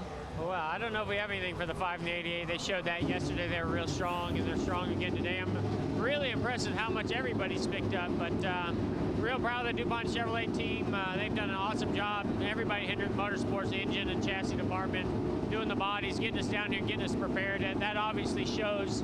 And I'm optimistic, you know, just seeing what our other guys have run, but I didn't know we'd be running this fast today, but I'm excited that they are, and I hope we're right there with them. All right, thanks, Jeff. Let's go down to Dick Berggren. Now with Jimmie Johnson, now 3 of the top 5 cars that have timed in so far have got Hendrick chassis, Hendrick engines. Is this all about motors, just about chassis, or is this people? Well, I think people is a big part of it. The chassis and bodies are closer than they've ever been. So I think it's less of that, unfortunately. And I knew if it was more of that, Hendrick Motorsports would do another amazing job there. But you know, I think a lot of it's engine. I mean, our engine shop, all departments are working very hard, but the engine department is one of the areas that we still have some room to play with. You know, the guys have done a great job, and I'm really impressed because you know, we wanted to be a little conservative with the low Chevrolet and make sure it was going to race well in the 500, and to be up there in the top 5 right now, that's far better than we'd expected. So we're very happy. Were you racing go-karts with Darrell Waltrip? I was trying to, and I did. And then I went out in the parking lot, and he got real nervous about that. I was racing through some cars in the parking lot, came back in, and he still was talking trash, even when we were driving. He's still just going while we were driving. I couldn't hear him, but I could just see his jaws up there going like this. Good for you. Congratulations. No, Mike, what he didn't tell you is I knocked him out in the parking lot. I'll tell you, I ran him through the wall, put him out in the parking lot. Elliott Sadler from Emporia, Virginia, in the Stanley Ford. Again, this is part of the Richard Petty Motorsports team that switched from Dodge to Ford for 2010. Sadler started outside pole here, driving for Robert Yates in 2004, and last year was a lap or 2 away from winning the 500. No, I think he was just a few hundred yards away. He got passed for the lead by Matt Kenseth, and then the rains came. He finished 5th.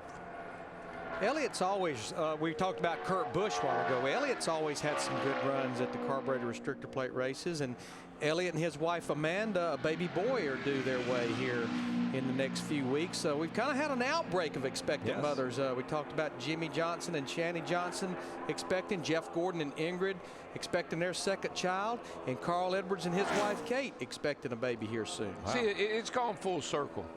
Back in the day, not too terribly long ago, all of us were married, had kids. We brought them all to the track, and we stayed in their motor homes. Then we had this influx of young, unmarried drivers without families. All of a sudden, we're back to where we used to be. All right, the search for speed goes to extreme measures here at Daytona. Steve Burns. Certainly does, Mike. Jeff Hammond always talks about details. Here's a quick illustration. All the teams now are clear coating their race cars. They put a clear coat on, then they put the decals on, 3 more coats of clear coat. They sand it, then 3 more coats of clear coat, all in an effort to hide this seam, which one body man told me on a decal might be 1/20,000th of an inch. Wow. Well, and I think it's because it's down 200ths and thousandths. You look right now, Jimmie Johnson and Kurt Busch, they are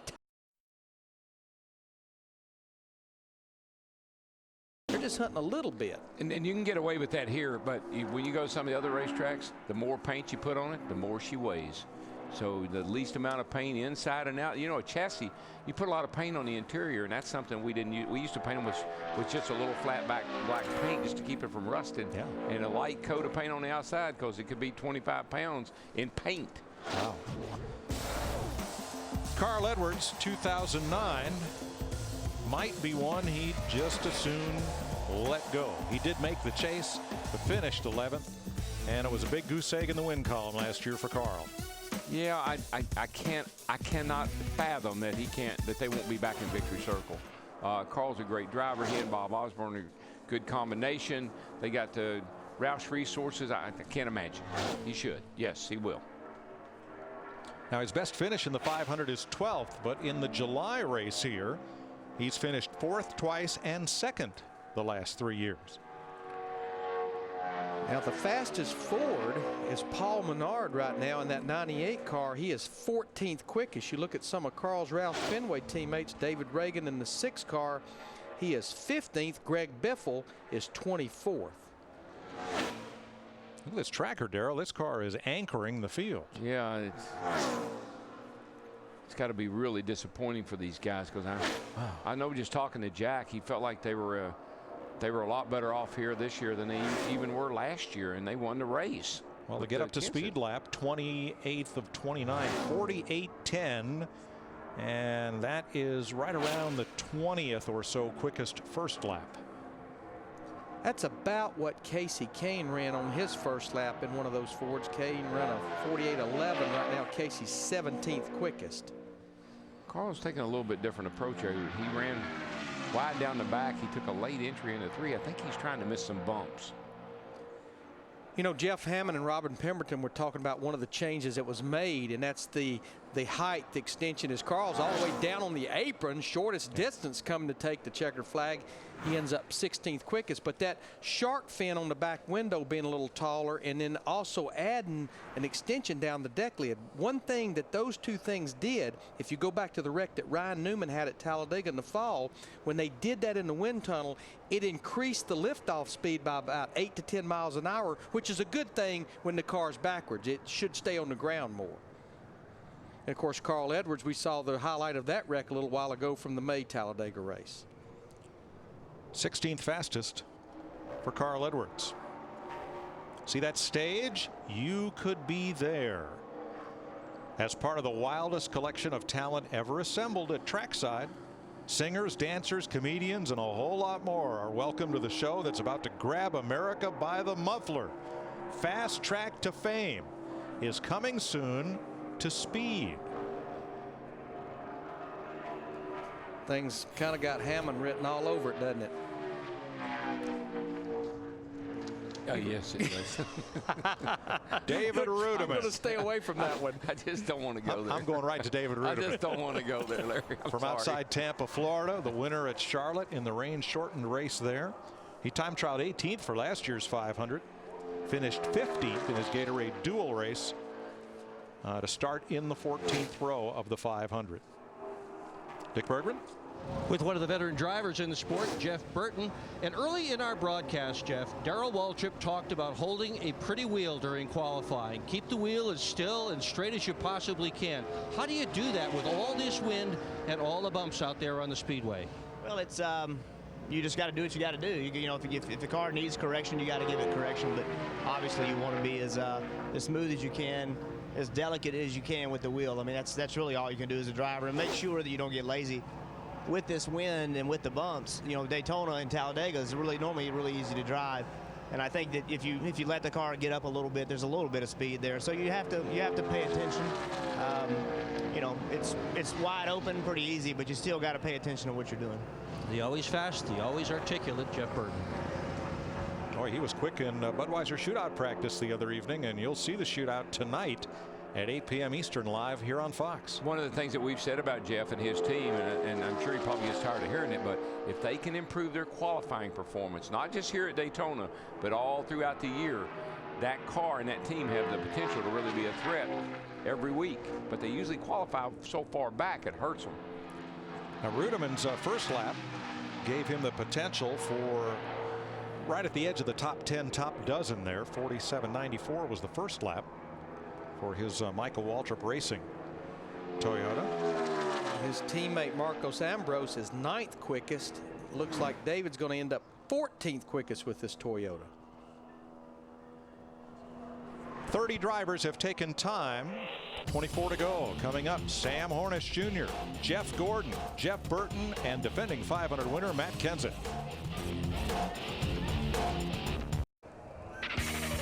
Daytona 500 qualifying, sponsored by Lowe's. For all your home improvement needs, Lowe's, let's build something together. By GoDaddy.com, where the web is your domain. And by Subway Restaurants. Now any regular footlong is just $5. Any. So hurry in.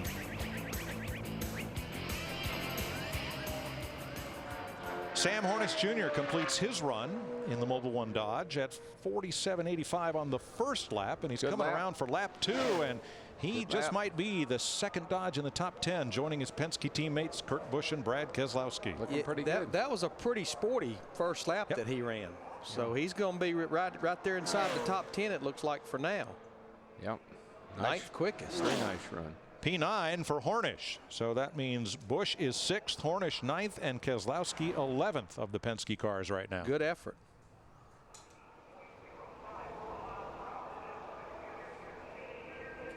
Pretty breezy here and gusty. Our anemometer showing a lot of movement, but the wind primarily down the backstretch. And in the last couple minutes, we've seen gusts up just over 20 miles an hour. That's what the door to the Hollywood Hotel closed right there. Now watch what happens when they open it. It immediately shoots up. But what that's showing, Darrell, supports what you've observed on a few cars. It's blowing down the backstretch, but that's also a crosswind across turn 3 and 4 that'll shoot those cars up the racetrack. It will affect the car a little bit. You're going to have to put a little extra wheel in it getting into 3 just because of the wind. Jeff Gordon's first Daytona 500 was 1993. He started 3rd and finished 5th.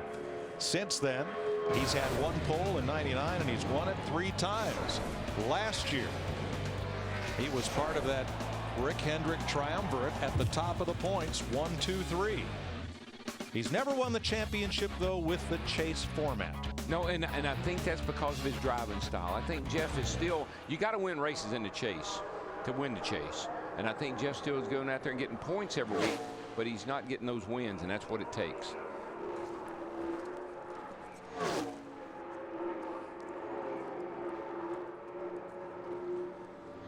There's no question this will be one of the bullets that I think Mark Martin will have to dodge. This is the last of the Hendrick cars to go.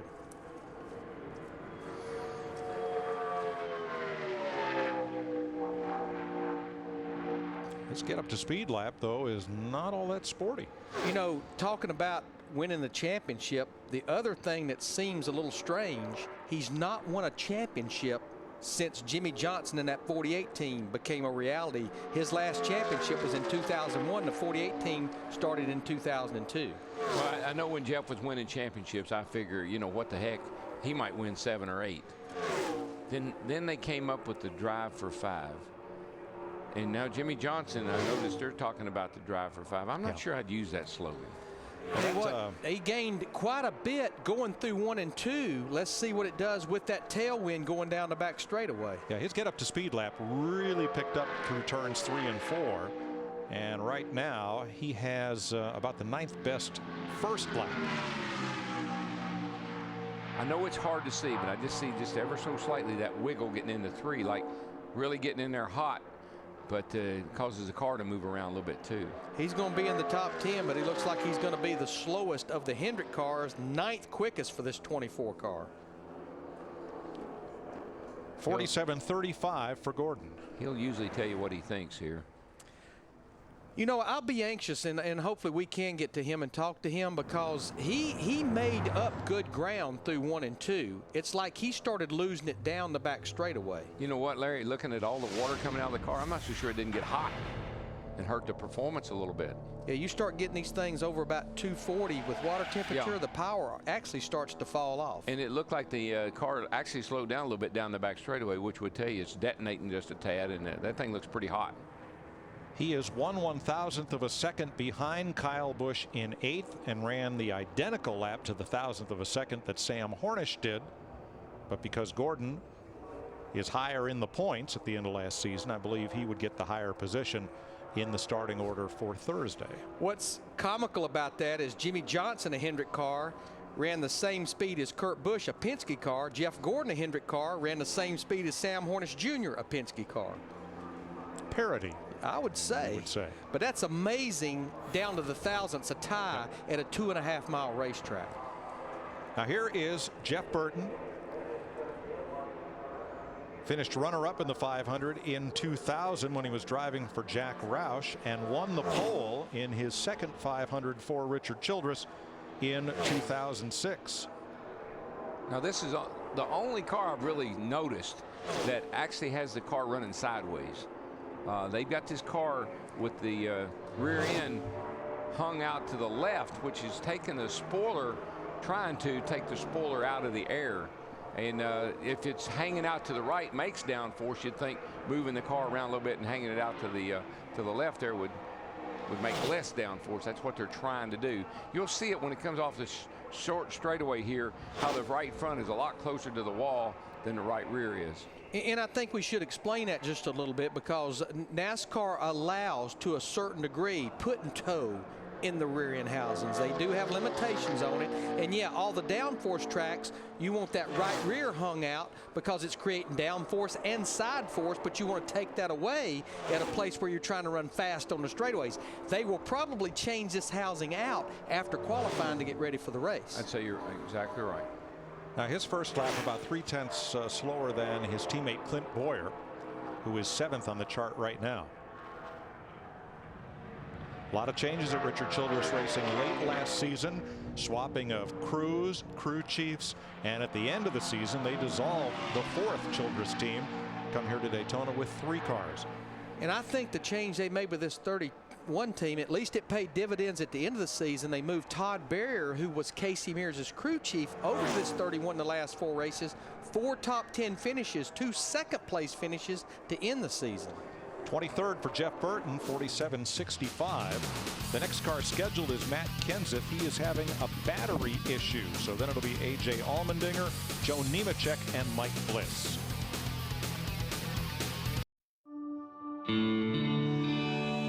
We thank you for giving us a great day for racing.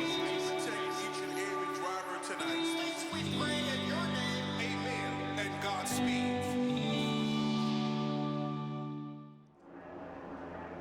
The 2010 NASCAR season starts today on Fox. Daytona 500 pole position qualifying, and tonight at 8 p.m. the first checkered flag of the year will fly in the Budweiser Shootout.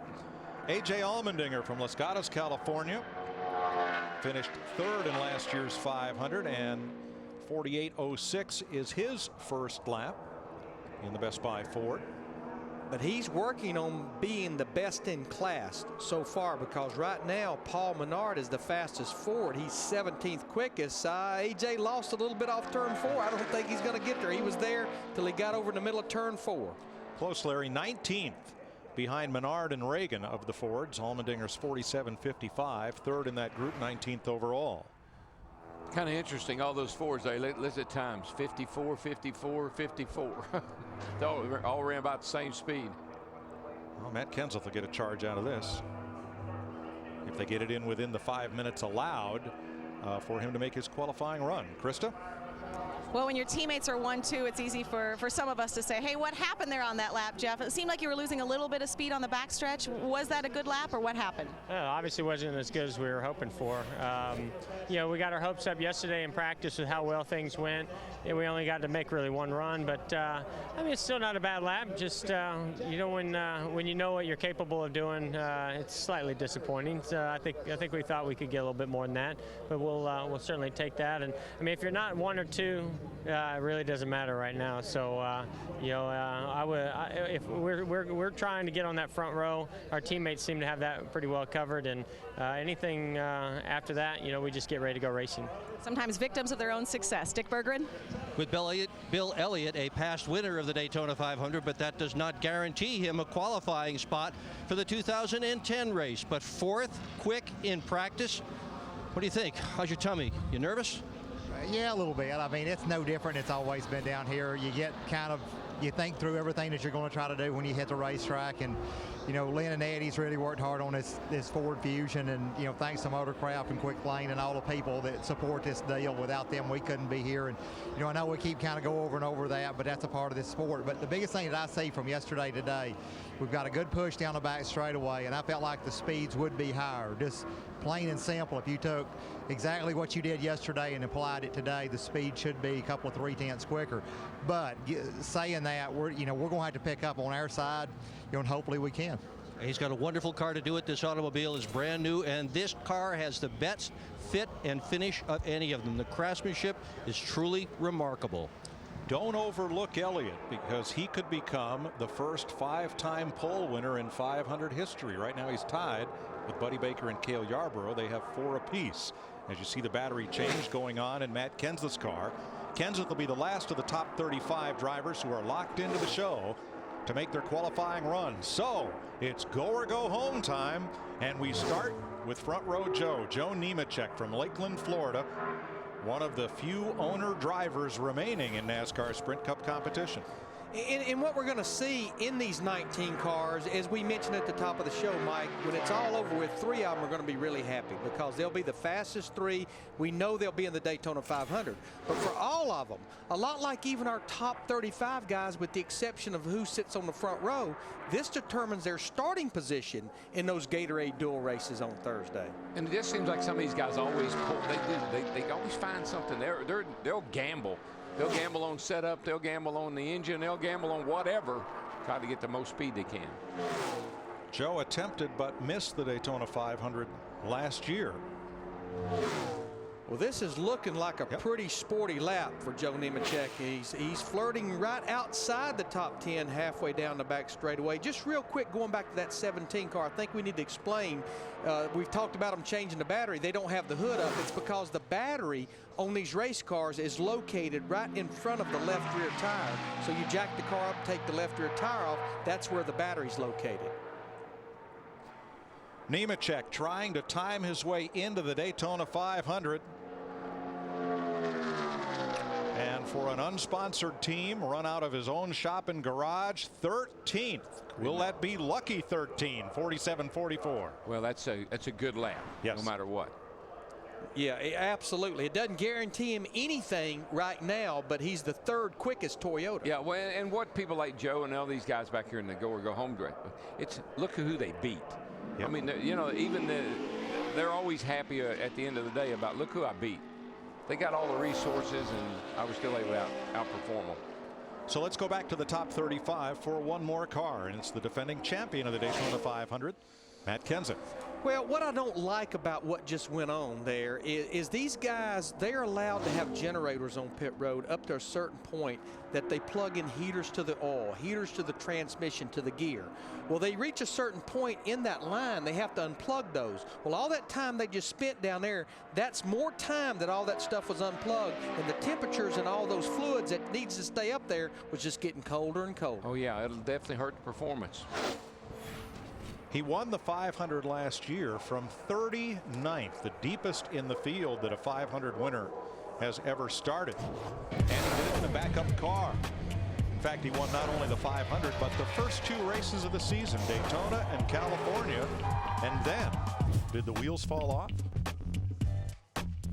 But when you look at Roush Fenway across the board, they struggled last year. Yeah, they won the first 2 races of the year. Jamie McMurray won another restrictor plate race at Talladega. But 2 teams of Roush Fenway, the 99 and the 16, that in 2008 had 11 wins total, both those teams went winless last year. I guarantee you, if you look at Matt's record, he's probably started further back and won more races than anybody I can think of. I think you're right. I mean, he usually runs really, really well when he starts near the rear of the field. Races really well. Don't know why that is. It just seems to work that way for him.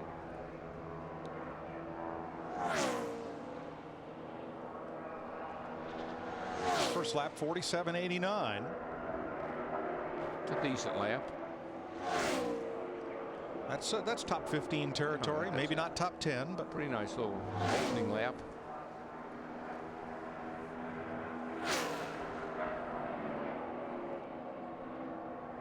He's flirting with the top 10, and right now, as we mentioned a while ago, the fastest Ford is Paul Menard in the 98 car, just inside the top 20. He's 18th, and Matt actually starting to flirt with a top 10 run. Wow, this car keeps getting quicker and quicker. We may see more battery changes on pit road coming. Yeah, he lost some time there. I don't know what happened. I just believe sometime when you see him fall back a little bit, a lot of that has to do with the engine getting too hot. He ties Jeff Gordon and Sam Hornish to the 1,000th of a second. 47.356 190 miles an hour. And to expand a little bit on what Darrell just said, I know you may ask, well, if the engine's getting hot, why don't they take some of the tape off the nose and let more air flow through there? Where you're trying to find that balance. The more tape you put on that nose, the more it decreases the drag of the car, faster down the straightaway. But the trade-off is it doesn't let air flow through to that radiator, and the water temperature goes up and up and up. Single car qualifying right now, all the go-or-go homers to go.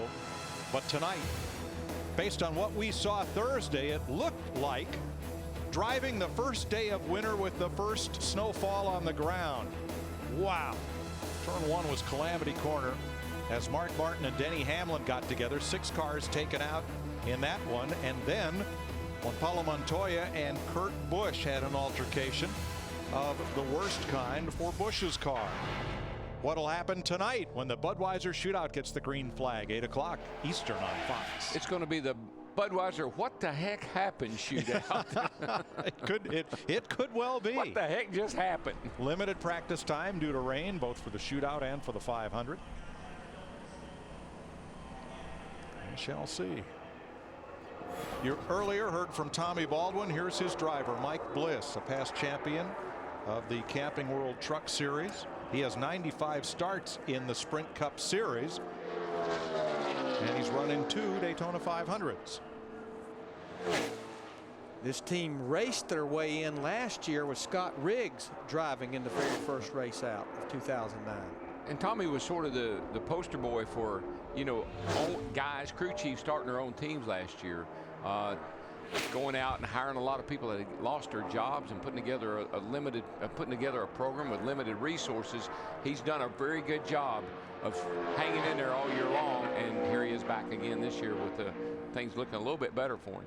But as Darrell's always said, we always know no matter what the rules, the cream is still going to rise to the top. You're still going to have to beat Hendrick Motorsports, Joe Gibbs Racing in that group. But I think things that NASCAR's done, like this new car, like the no testing policy, that has helped allow people like Tommy Baldwin to come in and at least be able to compete and qualify for these Cup races. Well, this is a different operation than it was a year ago. They have a bigger shop leased from Casey Kane.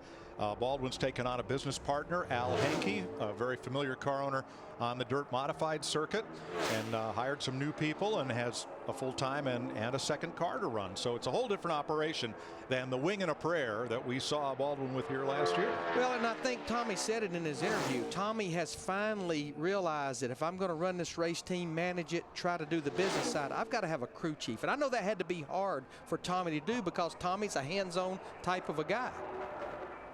But he's doing exactly what he always wanted to do. Ever since I've known Tommy, he wanted to have his own team. He wanted to do his own thing. And so I'm glad he's able to keep it all together and actually getting stronger. Mike Bliss, 25th fastest out of 48.07. Joe Nemechek at 47.89 is the quickest of the go-or-go homers. Now, Mike, one thing that they handed me just a second ago is last year in 2009, the fastest 3 go-or-go homers were all in the top 10 in time trials. Overall. That was last year overall. Right. All right, Steve Burns. Caught up with Matt Kenseth, Mike, and Matt, you said you weren't really sure what the electrical problem was, but 10th overall, all things considered, were you happy with that lap? Yeah, I'm more than happy with it. Didn't seem like any of the Fords had a lot of speed, and ours seemed to have a little bit more than the rest of them. So all these guys done a really good job to get this thing to run this fast. We had a little bit of a mess trying to get going for our lap, but once we got going, it ran pretty good. Thank you, Matt. Thanks. By 1/10 of a second, Kenseth is the fastest Ford in Daytona so far. Eric Almirola from Tampa, Florida, is the new driver for James Finch for 2010. And Finch learned Thursday that his longtime sponsorship, the plug there had been pulled, and that's why this car is red with blank quarter panels here in Daytona. He was not the only victim. His former sponsor had vehicles both in Sprint Cup, Nationwide, and in the Camping World Truck Series, and suddenly they have a change at the top management, and as we've seen oftentimes before, boom, they're out of racing. Definitely a big hit for Phoenix Racing and James Finch because they fully sponsored their Nationwide Series car. Well, it's even a bigger hit because it's February. you know, you find out in November or, you know, at the end of last year, you got to go sponsor searching. That's one thing. But when it happens just before you load the car. Now keep in mind, this is the team that won the spring race at Talladega with Brad Keselowski driving in that wild finish with Carl Edwards. They got her walking sideways a little bit. Almirola made 8 Cup starts last year, including one for Phoenix Racing. Everything Eric has always done has kind of been on a part-time basis. He's been in Sprint Cup for 3 seasons, but he's never started more than 12 races in 1 year. Remember, he shared the ride with Mark Martin a couple of years ago over at DEI. Yeah, he went to DEI with what he thought was the promise of a full season ride, but there again, sponsorship didn't materialize, and he was on the sidelines very early. 48.41 on the first lap for Almirola.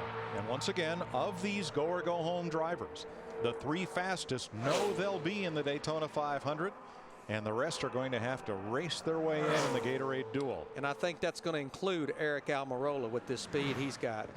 Yeah. Almirola 48.05. Coming up, Scott Speed, Max Pappas, Bill Elliott.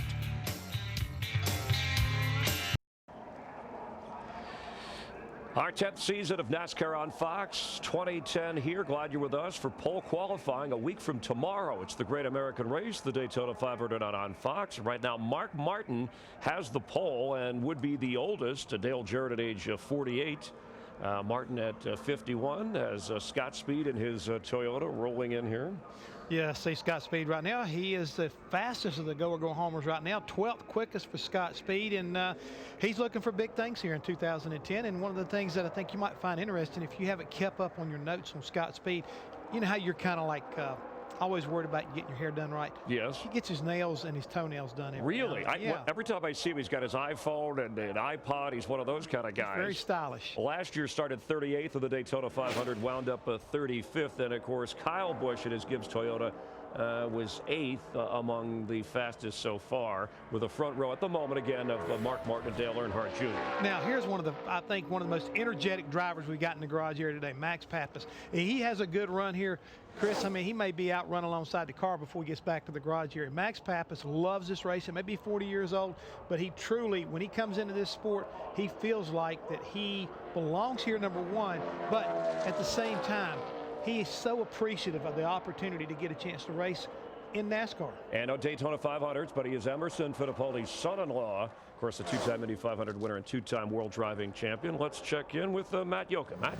Chris, when you look at all the teams that have come to Daytona, one team that came together late over the winter was Raymond Key's team, the number 90. You've got crew members from Ganassi, Earnhardt, Evernham, Gibbs, Roush, and even a driver that was at RCR in Casey Mears. I know you're pretty excited about how this thing has come together and the people that are on this team.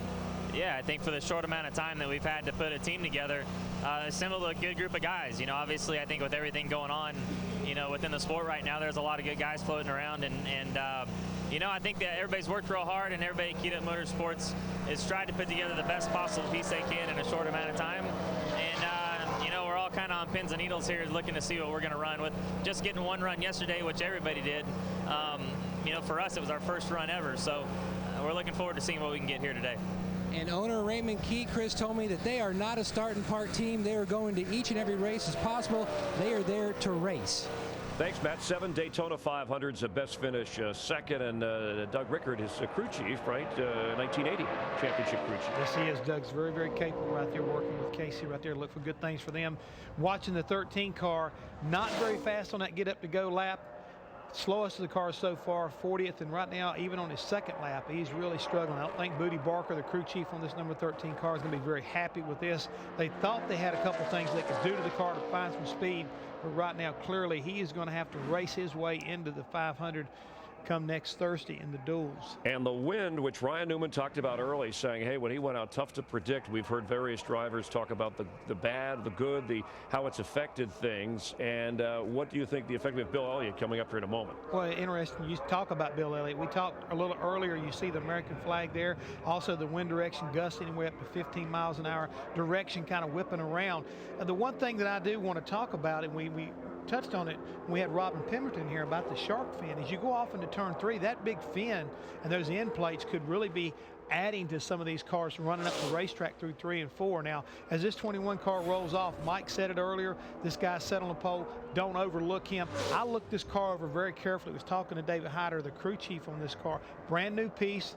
Dick Bergen was talking about it. The car they qualified with last year, and they were 5th quick, is on the truck. I mean, they thought they had a better car. Come down here. This car has had a lot of massage work. Dick Bergen was alluding to the fact that how much detail work. Steve Burns talked about the 83 car, how they had slicked the decals over. This car, most active drivers as far as sitting on the front row, there's Bill Elliott leading this group with 5. They've got over 360 man-hours in massaging and sanding on this car to get this thing perfected. And I really predict he'll be the fastest Ford, and do not be surprised if he winds up upsetting Mark Martin. If the wind will cooperate, this 21 car is going to be fast. All right, so right now Kenseth at 10th fastest, the highest Ford in the group. We've got Chevys filling in the top 5 spots or so, and you think Elliott will be the best Ford by the time? He's going to be the best Ford. I really believe these guys have done their homework. The Wood brothers, you know, they've been coming here. This is the 40th Daytona 500 that the 21 car showed up for. They know how to get it done. They've won with a lot of different guys. David Pearson's driven their cars, Curtis Turner, you know, Bill Elliott. And Bill loves driving for these groups. They say that, hey, the reason why, they're racers, and he really likes driving. Even though it's a limited schedule, they'll wind up, you know, winding up maybe racing about 14 times this year. But I look for this 21 car to surprise a lot of people here. Well, 35 years in Sprint Cup racing for Bill Elliott. Let's check in with Scott Speed. Our Steve Burns is standing by with him as you see the time. Now, go ahead, Steve. Thank you, Chris. Scott, earlier this morning, your crew said that you wanted to pick up 2 tenths. Did you find that?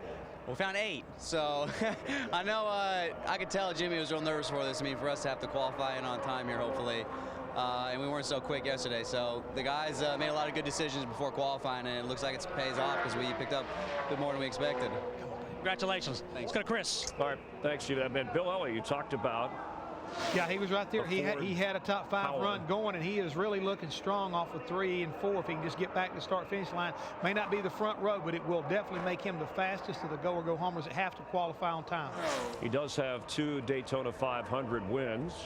4th quickest right there. 4th quickest for the 21 car. All right, so a Ford in the top 5, and you predicted it. We're going to talk more about the Roush Fenway Fords and some of the off-season adjustments they have made heading in to the Great American Race, and we'll continue its full qualifying live from Daytona Beach.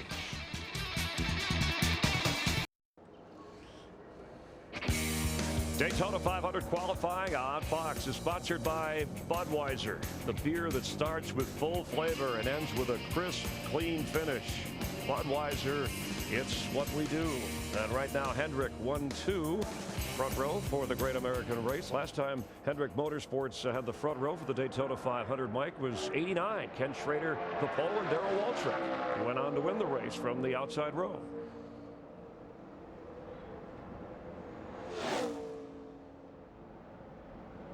On track, Reed Sorensen right now, Chris. The Dollar General Camry in one of 5 races that Sorensen will attempt this year for Braun Racing. He'll also run a partial schedule in the Nationwide Series. He was with Richard Petty Motorsports the past 4 seasons and has a best start in this race of 5th. But he'll be racing his way into the 500 with a run of 47.77. He is 36th overall. Yeah, because right now our fastest 3 go-or-go-home cars, Bill Elliott that Chris and Jeff just talked about, Scott Speed, and Joe Nemechek, who is 16th. So to break into that group, the remaining drivers will have to beat 47.44. Matt? Mike, for the first time since President Ronald Reagan's first term, Michael Waltrip not prepared to run an entire season in Sprint Cup competition. So does that make, Michael, in a way for you, Speed Weeks that much more fun just because you can just concentrate on this event and take it all in and enjoy it? Well, what's been the most fun, Matt, is all the positive energy around MWR and everybody talking about Martin and Pat and the Napa car and David and the Aaron's car. It's just so much fun to come down here and have that type of energy, especially, you know, after starting our team and struggling somewhat. And now we're in a position where we think we can go race these guys. And I'm certainly looking forward to my chance this weekend and next. And Macy and I are just going to hang out and have a good time. And the track has a special Michael Waltrip section on the backstretch selling tickets. Already 400 fans have already bought seats for your section. To Steve Burns. Matt, with Bill Elliott, a two-time Daytona 500 champion, hoping to make his 28th start in this Great American Race, 4th overall. Bill, is that what you expected? Well, it's good, really good. I mean, for us, it's an excellent time. I mean, you know, depending on when you go out, I think makes some difference, but it's hard to tell. You know, we were hoping we could get just a little bit more speed out of it, but I'm telling you, when you're where you're at in points, everything, if we can just beat everybody else from the go-homer side, we're in good shape, and that's all we need to do. Looks good. Thanks, guys. Well, not only is Elliott in the 500, but that is one of the 2 potential past champions that could have used that provisional spot. Might open up a position for a Dave Blaney, perhaps. The former Outlaw Sprint Car champion from Hartford, Ohio, is trying to make his 10th Daytona 500. Terry Labonte drove this car last year at Daytona, finishing 24th, and then Blaney ran it for Prism Motorsports the rest of the season. Based on what we've seen so far, if you even think you're going to get a chance to get to be one of those fastest 3, you're going to have to run into 47s on that first lap to even think about getting there. Yeah, some pretty good. Those are good times for Nemechek speed and certainly for Bill. So yeah, you're going to have pretty fast hot rod to get up there and do that. Now the other past champion is Bobby Labonte, and he comes up in a couple of cars here. 11 cars to go in pole qualifying for the Daytona 500. Right now, Mark Martin and Dale Earnhardt Jr. are quickest, as Blaney's 48.32 is going to put him pretty much at the back of the field. You're going to have to put those work gloves on next Thursday.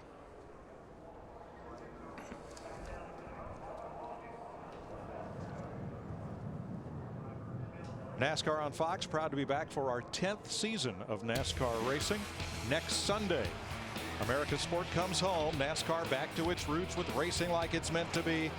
And it all starts with Grammy Award winner Tim McGraw performing live in the Daytona 500 pre-race show leading up to the Great American Race next Sunday. The Daytona 500, noon Eastern, 9 a.m. Pacific. They're on Fox. The last 8 years of the Daytona 500 have produced 8 different winners. Did you happen to see Blindside, the movie? Tim was in that movie with Sandra Bullock. Great movie. Unbelievable. Did an awesome job. Yeah, we've done 9 Daytona 500s, or that's been a part of our 9 years, and the only repeat winner in those 9 years has been Michael Waltrip, that did it in 2001 and 2003. You heard from Casey Mears a little bit ago. Keyed Up Motorsports is the name of Raymond Key's team. And it's a good thing they're from Virginia, because I can't help but see a number 90 car on the track and think of the Virginia gentleman, Junie Donlevy, who owned the number 90 car for decades in the Sprint Cup Series. Drivers like Dick Brooks, Ken Schrader, Dorsey Schrader, no relation, ran down here for him in the 500. Ricky Rudd drove for him. I mean, the unbelievable list of drivers who wheeled a car here for Junie Donlevy. Truxmore. Always had the Truxmore sponsorship on the side of the car. And yeah, great car owner.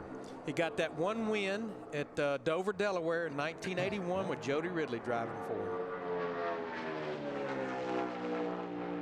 Casey Mears finished second here in 2006. Started 9th in 2008, his only top 10 start in the 500. And it looks like they're searching for speed here. Yeah, they have the Earnhardt Childers engine package in this 90 car. And his first lap 48.16. As I mentioned, I think you're going to have to run in those 47s on lap 1 if you even want to think about getting up there. Right now, Joe Nemechek at 47.44 is the lock-in point. Nemechek is 16th. So if Mears wants to lock himself into the 500, he's got to get past that line right there. Now, he can still race his way in on Thursday. All of these drivers can. But to be assured of a spot in the race, you've got to be one of these 3 fastest right here.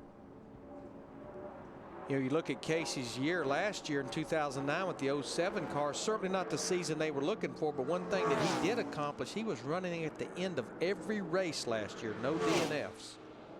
One thing I don't like them dropping down on the apron like that. I don't think there's any gain there, and So if you're going to have a yellow line rule, let's just have it all the time, okay?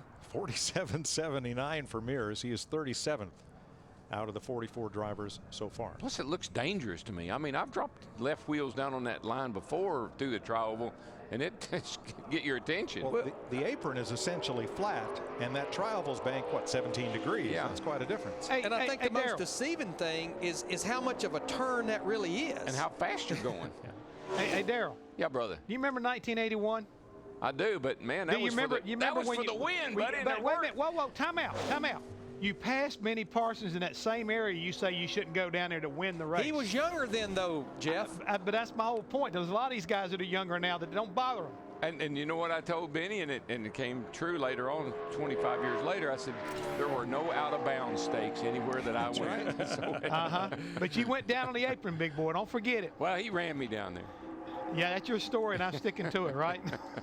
Bobby Labonte changed teams toward the end of last season, joining TRG, the Racers Group, Kevin Buckler's team. And the past champion is the most recent between he and Bill Elliott, so he would have that provisional to fall back on if it is needed. He made 7 starts for this team toward the end of last year.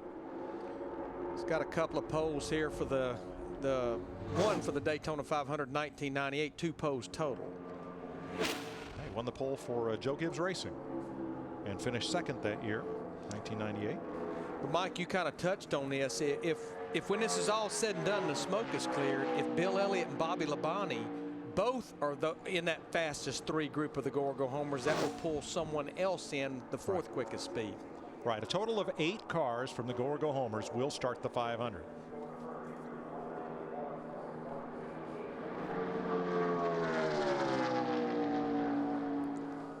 Bobby's first lap, pretty good first lap. We've been talking about what we felt like you needed to do, and that's a 47.82. Yeah, that's not bad. That's quicker than Nemechek's first lap, so this could put Bobby Labonte in that top 3. He could jump right on over there. He's looking pretty racy down the back. So right now, Bill Elliott, Scott Speed, and Joe Nemechek are the 3 quickest of the Go Homers. Just a little confused myself about the tracker, because with the tailwind and everything else on your fast lap, your speed should not be going backwards going down the back straightaway. It may when you get to the turn, but I'm not sure why you want to go backwards on the straightaway. But he lost a lot of ground through at the end of the back straightaway through 3 and 4. 18th for Labonte. He does not beat Joe Nemechek. He is 1/100th of a second slower, so doesn't move into that top 3. Now we're in go or go home qualifying right now, but there are the cars that could be on the front row for the Daytona 500. Mark Martin and Dale Earnhardt Jr., Rick Hendrick teammates. Looks like it's a good year to have a green car. And it's just a big deal to a team to sit on the front row for the Daytona 500. You know, most races, we qualify on Friday afternoon, you run around like your hair's on fire on a race day. You get to enjoy it about 5 minutes. You get to cherish this pole for over a week.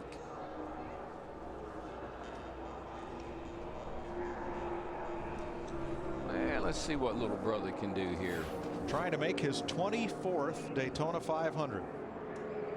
Owensboro, Kentucky's Michael Waltrip with a number on his car, not like his familiar 55, but he says a tribute to his former car owner, Dale Earnhardt, when he raced the number 15 to victory here in the Great American Race. Had a great run the last time we were at a restrictor plate racetrack back at Talladega in the fall. He finished 7th. Tell you what, you just put this cat at a restrictor plate track, he'll figure out how to get it done. You got that right. As any of all the drivers I've seen run year in, year out, and he's been doing it a long time, he's as good as there is on a restrictor plate. I don't know why, and I don't even know if he knows for sure why either, but he always gets it done. Finds his way to the front always. If his speed doesn't do it, I couldn't think of anybody else I'd rather have in those Gatorade Dual races on Thursday. I think it's really because he's got this, he sets his car up so that it races really well. And he and Dale Jr. were really good about working together like that. And I think Michael's kind of learned something through the years that makes his car handle good. Off turn 4 high on this first lap. He'll cross the stripe, bring the car down toward that double yellow line and try to hold it there. all the way around. First lap, 47.95.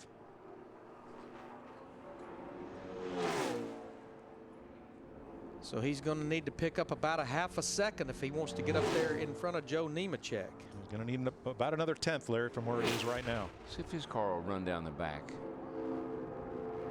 It's kind of holding steady now. It's going backwards. Well, the tracker goes backwards.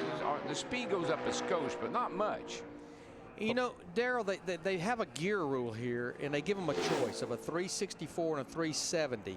And there was a lot of debate in that garage area this morning about the gear selection. A lot to do with the wind. You know, the higher gear, you'll run faster, but if you're actually going against the wind, it can actually hurt you. 20th for Michael Waltrip, 47.50. So looks like he will have to race his way in to the Daytona 500 next Thursday in the Gatorade Duels. Dale Earnhardt Jr. Will he hold his spot on the front row? How about Mark Martin?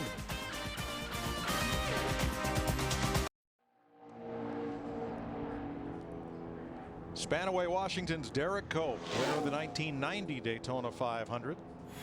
He and Buddy Parrott had Cope positioned, about 10 car lengths behind Dale Earnhardt when Dale cut down a tire entering turn 3, trying to break the draft on Cope. It was this then unheralded driver who went to victory lane in the biggest day of his racing life. You got that right. They went from real good and real good shape going down the back to going to victory circle. I tell you, that was a big deal for him. And just about 3 or 4 months later, won a race at Dover. Dover, Delaware. Yeah. Looks like a garbage bag. Yeah, trash bag there. Middle of the back stretch, out of the racing groove. And I believe that will be retrieved before the next car runs. Now, we draw for qualifying order, and the go-or-go homers have a separate draw pretty much among themselves. They are all seated at the back of the line. But for today's qualifying, something a little different was done. Because practice ended due to rain, before 8 drivers had had a chance to go on the track, they were allowed each a brief practice this morning. And those 8 drivers were seated at the back of qualifying this afternoon. So those are the cars that remain, were those that did not have a chance to practice with the rest of the group. And of those, David Gilliland was 12th quickest overall. He drives the number 49 here at Daytona for BAM Racing. It was very fair, I think, what they did there. You know, we only had 3 cars that got more than 1 run in yesterday. Jimmie Johnson, Joey Logano, and Brad Keselowski. Everybody else just got 1 run. So that's what they did with these 8 cars that were in line on pit road to make their run when the rains moved in. They gave them 1 run and 1 run only. And then because of inspection procedure, they elected to put those 8 at the tail end of this qualifying order. Well, I think that is a part of the consideration too, the fact that those are the last cars to get through tech, so they were already late getting on the line. Not their own fault, just it took that long to get them inspected. So I applaud NASCAR for what they did. I mentioned this. I hope they would take that into consideration should qualifying get rained out, that they would finish qualifying the next morning, particularly when there's only a few cars left to go, and it would help some guys maybe get in the field that wouldn't normally have made it. So if they're going to do that in that situation, maybe they could consider that for the future for qualifying. All right, let's join Dick Berggren in the garage area. An extraordinary amount of effort is put into qualifying for the Daytona 500. When the cars have finished their qualifying run, they come here into the garage. You're looking at Jamie McMurray's car. They have just changed the complete rear end housing in this car. The brakes have been changed. The front hubs have been changed. Steering box has been changed. As you can see, mechanics are pouring all over this thing. Other than the seat, the engine, and the body, just about everything that was on this car when Jamie did his time trial is gone, and the stuff that they need to be racing side by side, 2 and 3 wide, is going on the car now. And for the people that question at the other 3 restrictor plate races why they are impound, that's why right there, because everything they're pulling off and changing out is an expense to the owner. Yeah, and it's just for 2 laps. I mean, that's why I like the impound procedure. Because you work yourself to death, spend a lot of money just to run 2 laps, and then come in and the crew says, what happened? Mike Wallace is the middle of the 3 racing brothers from St. Louis. He's trying to make his 11th Daytona 500.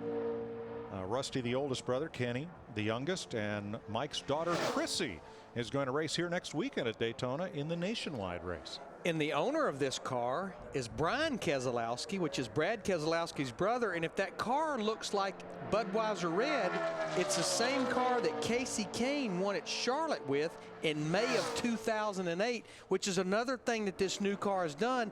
It will let a team take a car that's been running at a downforce track and bring it to Daytona. 49.84 on the first lap, though, 180 miles an hour. It will let you do that. I'm just not sure if how competitive it'll be. Not sure it's a good idea, but. And the one thing they were concerned with, Darrell, is you work hard. We've heard Dale Earnhardt Jr. and a lot of guys talk about their cars bottoming out. The one thing that this group feared with this car, because of it being that type of a car, is bottoming the tailpipes. And the one run they got in this morning, they indeed encountered that to a large degree.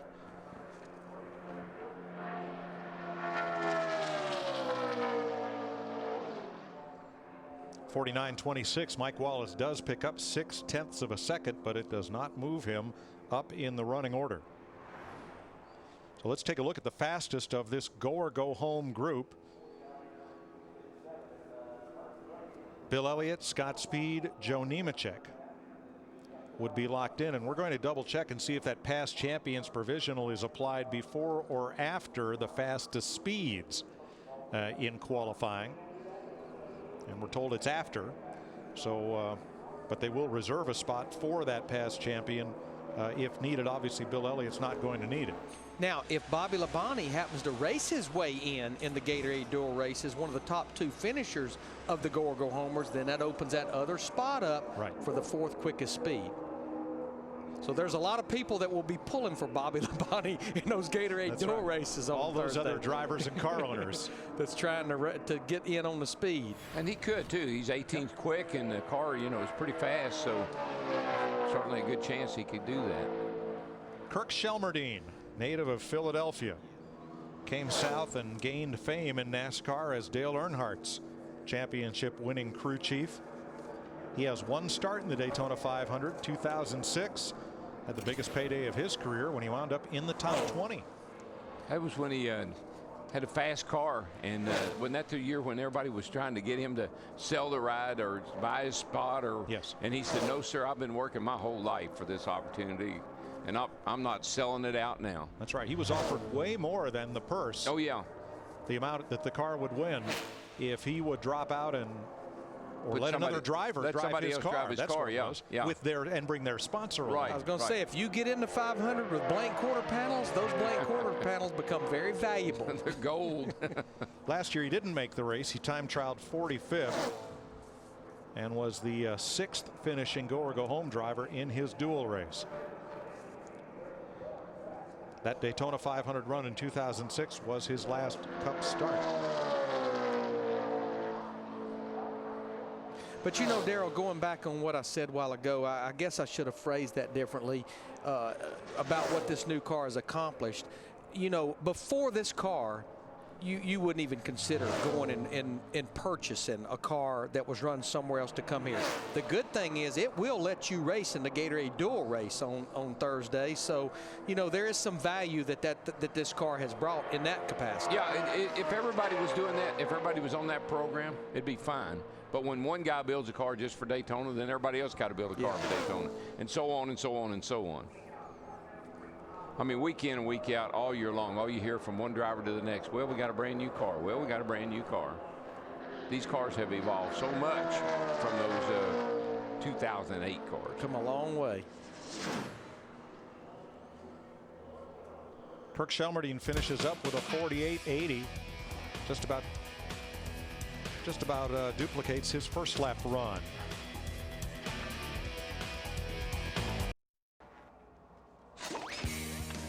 Daytona 500 qualifying on Fox is sponsored by FedEx. We understand you need reliable shipping options. FedEx by Verizon, America's largest 3G network, and by Chevy and their award-winning cars, trucks, and crossovers. Speaking of Chevys, top 3 so far in qualifying, and tonight at 8 Eastern, 5 Pacific, the Budweiser Shootout. Carl Edwards sitting on the pole. And, of course, Kevin Harvick, defending champ, battling flu-like symptoms all week. So flu-like that it kept him out, but he's here and will be running tonight. He'll be running tonight, and I guarantee you tonight the sparks are going to fly. The rules, I mean, going back to old style, the way racing ought to be tonight, Chris, it's going to be something fun to watch. You'll be able to bump draft, but you probably shouldn't do it in those turns, right? Or we'll see what we see to practice this week. A lot of wrecks as Jeff Fuller is finishing up here at pole qualifying. Jeff Fuller, he's 42nd quickest right now. But, yeah, when you get going in this race tonight, yeah, you can bump anywhere you want to. Forget through the corners, anywhere. It's wherever you get to a guy. If you're comfortable, he's comfortable, get behind him, you can shove him right on along. I think we're going to see a lot of pushing and shoving. And Jeff Fuller in his Toyota here. Just some observations so far as we round out with the last few cars. Well, I'm not really surprised to see that Hendrick is back like they are. I'm kind of upset that I wish Dale Jr. could have stayed on the pole, but it's great to see Mark Martin, who lives here locally, you know, has a place here. So 3 of the top 6 with Jimmie Johnson, 6th, and Mark Martin and Earnhardt up front. But you and I were both doing a quick count right there. How many guys we got as far as the top 6 that have won the 500 before? Yeah, right. Four former Daytona 500 winners as you take a look at the way the pole qualifying stands at the moment. And Juan Pablo Montoya, you know, some people say a fluke last year. At least the early indication, he's here to play. These guys are a real deal. I mean, they really are. A lot of people are going to be watching them very closely as far as what's going to happen to them here in 2010. But I think Juan is just going to get better with age. He'll be strong this year just like he was last year. And David Gilliland, part of BAM Racing at Toyota, 2 Daytona 500s for him. His best finish 8th, and in fact in 2007 he was the pole setter. Yeah, driving for Robert Yates at that time right there, set one on the front row, which back at that time Robert Yates and Yates Racing were very strong when it comes to restrictor plate racing. But it'll be interesting to see. I say on a new team, but it's been a year since we've seen these guys here on the circuit running Toyotas this year, aligned with Robbie Gordon and his organization, and Robbie's currently 32nd, so it'll be interesting to see whether or not David can get some speed out of his number 49 car with Larry the Cable Guy. He's a funny guy and a big NASCAR fan. He loves NASCAR and PBR. I remember somebody saying, well, Larry, that's not his real name. And I said, well, he's not really a cable guy either, but he's funny. He's entertaining. Well, I'm just wondering, is Larry real name? Larry, our crew chief announcer Lawrence. guy. His name is Lawrence, I believe. Well, and our Larry likes to use get her done, which I think a lot of people can relate to. Yeah, I wonder who stole it. Did he steal it from Larry the Cable Guy, or did Larry the Cable Guy steal it from Larry I heard Larry McReynolds say it first 10 years ago. Oh, okay. And he said, I don't care who you are, that's fast. And we changed it. Larry changed it to that's funny. I don't care who you are, that's funny. And it's a successful. Well, I'll tell you what's not funny right now. The 49 car needs to find some speed. Yates Racing used to, when Fords, they used to qualify a lot better here when it was the Yates engines in Fords. Well, I mean, things have changed and evolved over the years. I mean, I think it has a lot to do with the new car. They used to do a lot of work with their bodies and things, and were very good on the restrictor plates. I think Larry used to be really good at, when he worked for him, about cutting on bodies and making them, working in the gray area. Helping out. Well, if Larry the Cable Guy can help David Gilliland, we'll get you his finishing moment here, or at least where he's qualifying. Right now he's jumped up to 41st quickest, so he's still got an opportunity to race his way in. Penske Dodge, Kurt Busch, who was, 42nd last year, up to 7th. And there is Rick Hendrick, the superpower of NASCAR. We'll continue live from Daytona in a moment.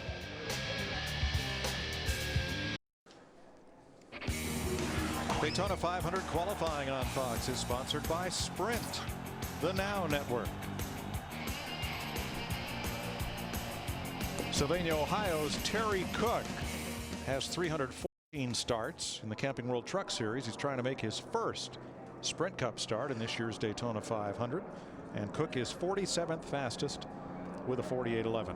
That's my understanding. Terry is only one of 2 drivers that signed up for the Robestos Rookie of the Year in 2010. The other driver, Kevin Conway, who's not racing here, he'll be racing in California next week. Well, the last time one car owner swept the front row was Robert Yates in 2007. That statistic may be about to change. Matt?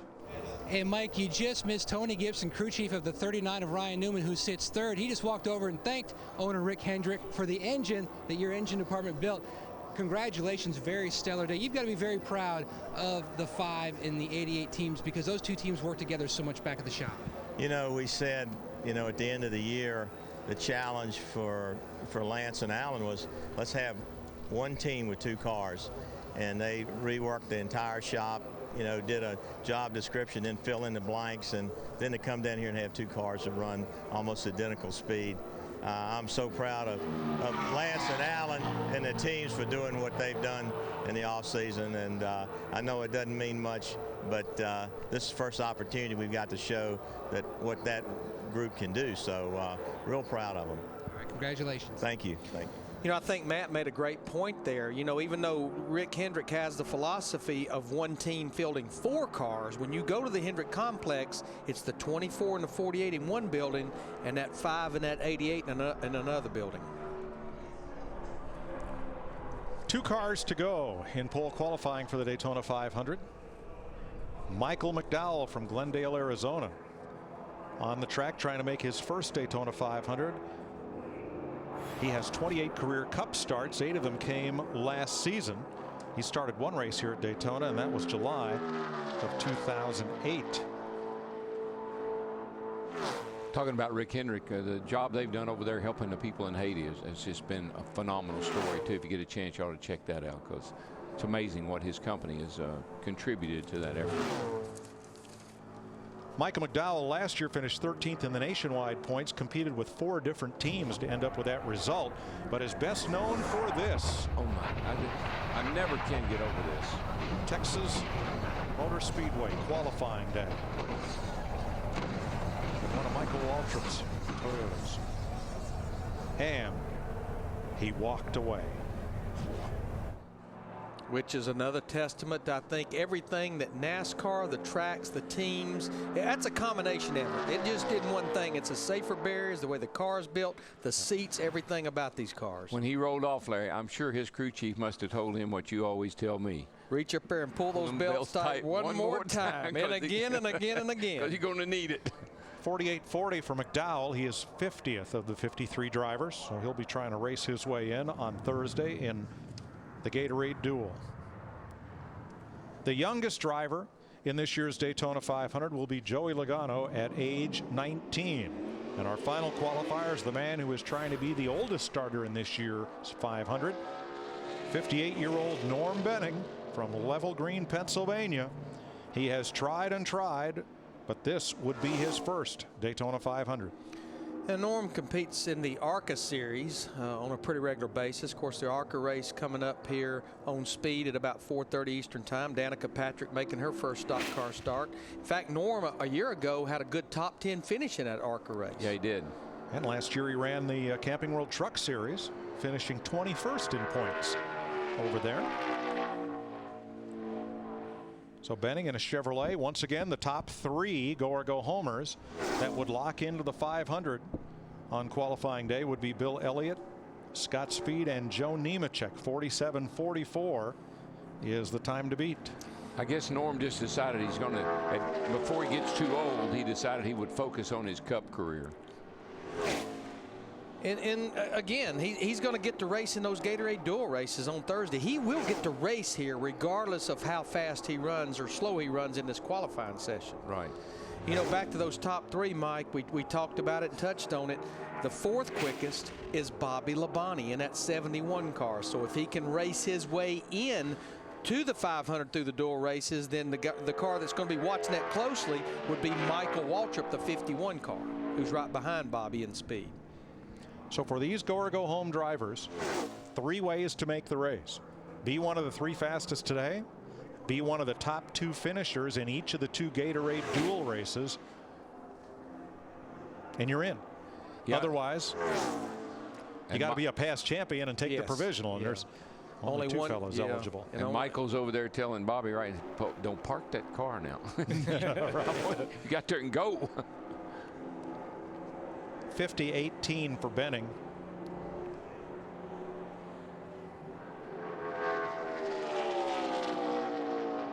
And the tracker stops at 43 because that's how many starting positions are available in a Sprint Cup race, but looks like Norm Benning will be the slowest of the 54 cars entered. And there's just so many elements involved in those Gatorade Duel races on Thursday. You know, they're 150 miles. You will have to make at least 1 pit stop. We know that for fuel, but trust me, the way the handling are going away on these cars, every time that yellow flag waves, you'll be on pit road for 4 more tires. But yeah, there's no saying Norm Benning can't be this year's Phil Barkdahl. There was a year that Barkdahl came down here with a car that was not competitive, stayed back out of the lead draft, And when the big one occurred in the qualifying race, Barkdahl just weaved his way through and found himself in the Daytona 500. I'm going to add to that list. There's a man out of Savannah, Georgia that builds pools for a living that made the show in 1992, Dale McCoward. Same way. Yeah.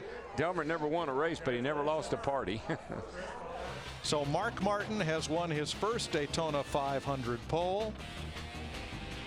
He started outside pole last year, and it's his second pole at Daytona and 49th career pole, 9th on the all-time list. So Mark Martin is our pole sitter for next Sunday's Daytona 500 on Fox. Here's Kristen.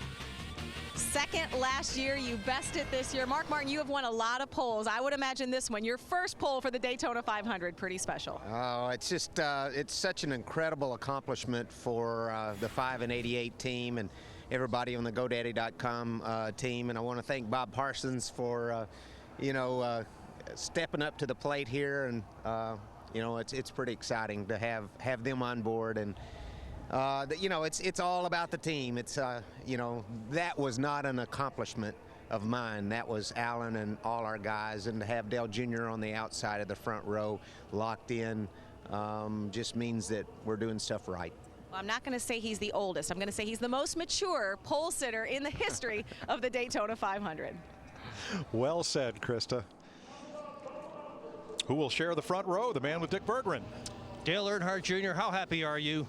I would have liked to have gotten a pole, but at least we got our, 2 Hendrick cars up on the front row, and I just got to thank the engine shop mainly for the power and all the guys in the body shop for making that thing as slick as it was, and our guys for putting it together, doing all the things that make that thing go fast like that. It's a tribute to a great organization, and the driver really didn't have nothing to do with it at that time. Just all race car right there.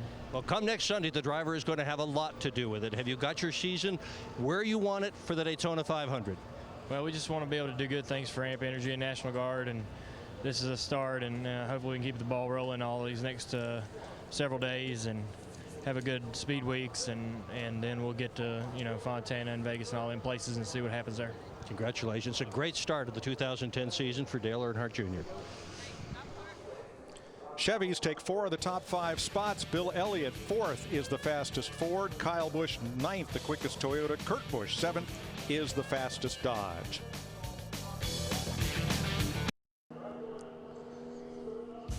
Mark Martin, Dale Earnhardt Jr. honored in victory lane. They're the front row starters for next Sunday's Daytona 500.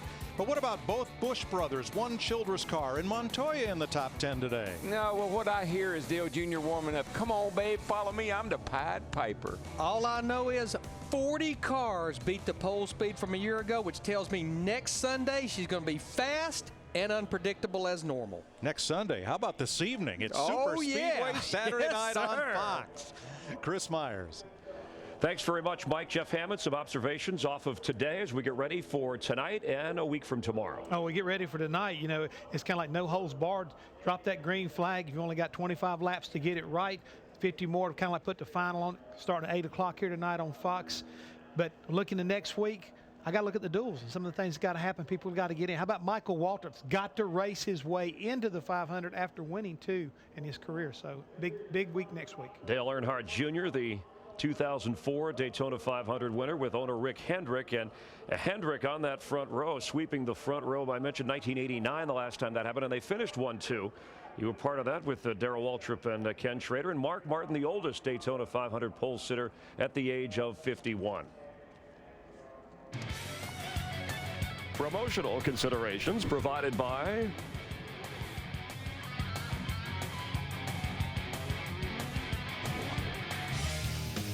and the fastest 4 outside the top 35 on owners points last year. Bill Elliott, Scott Speed, and Joe Nemechek tonight on the American Idols of Racing. The Budweiser Shootout. It'll be so exciting. You'll be singing Pants on Fire, Pants on the Ground. We'll see you at 8 Eastern.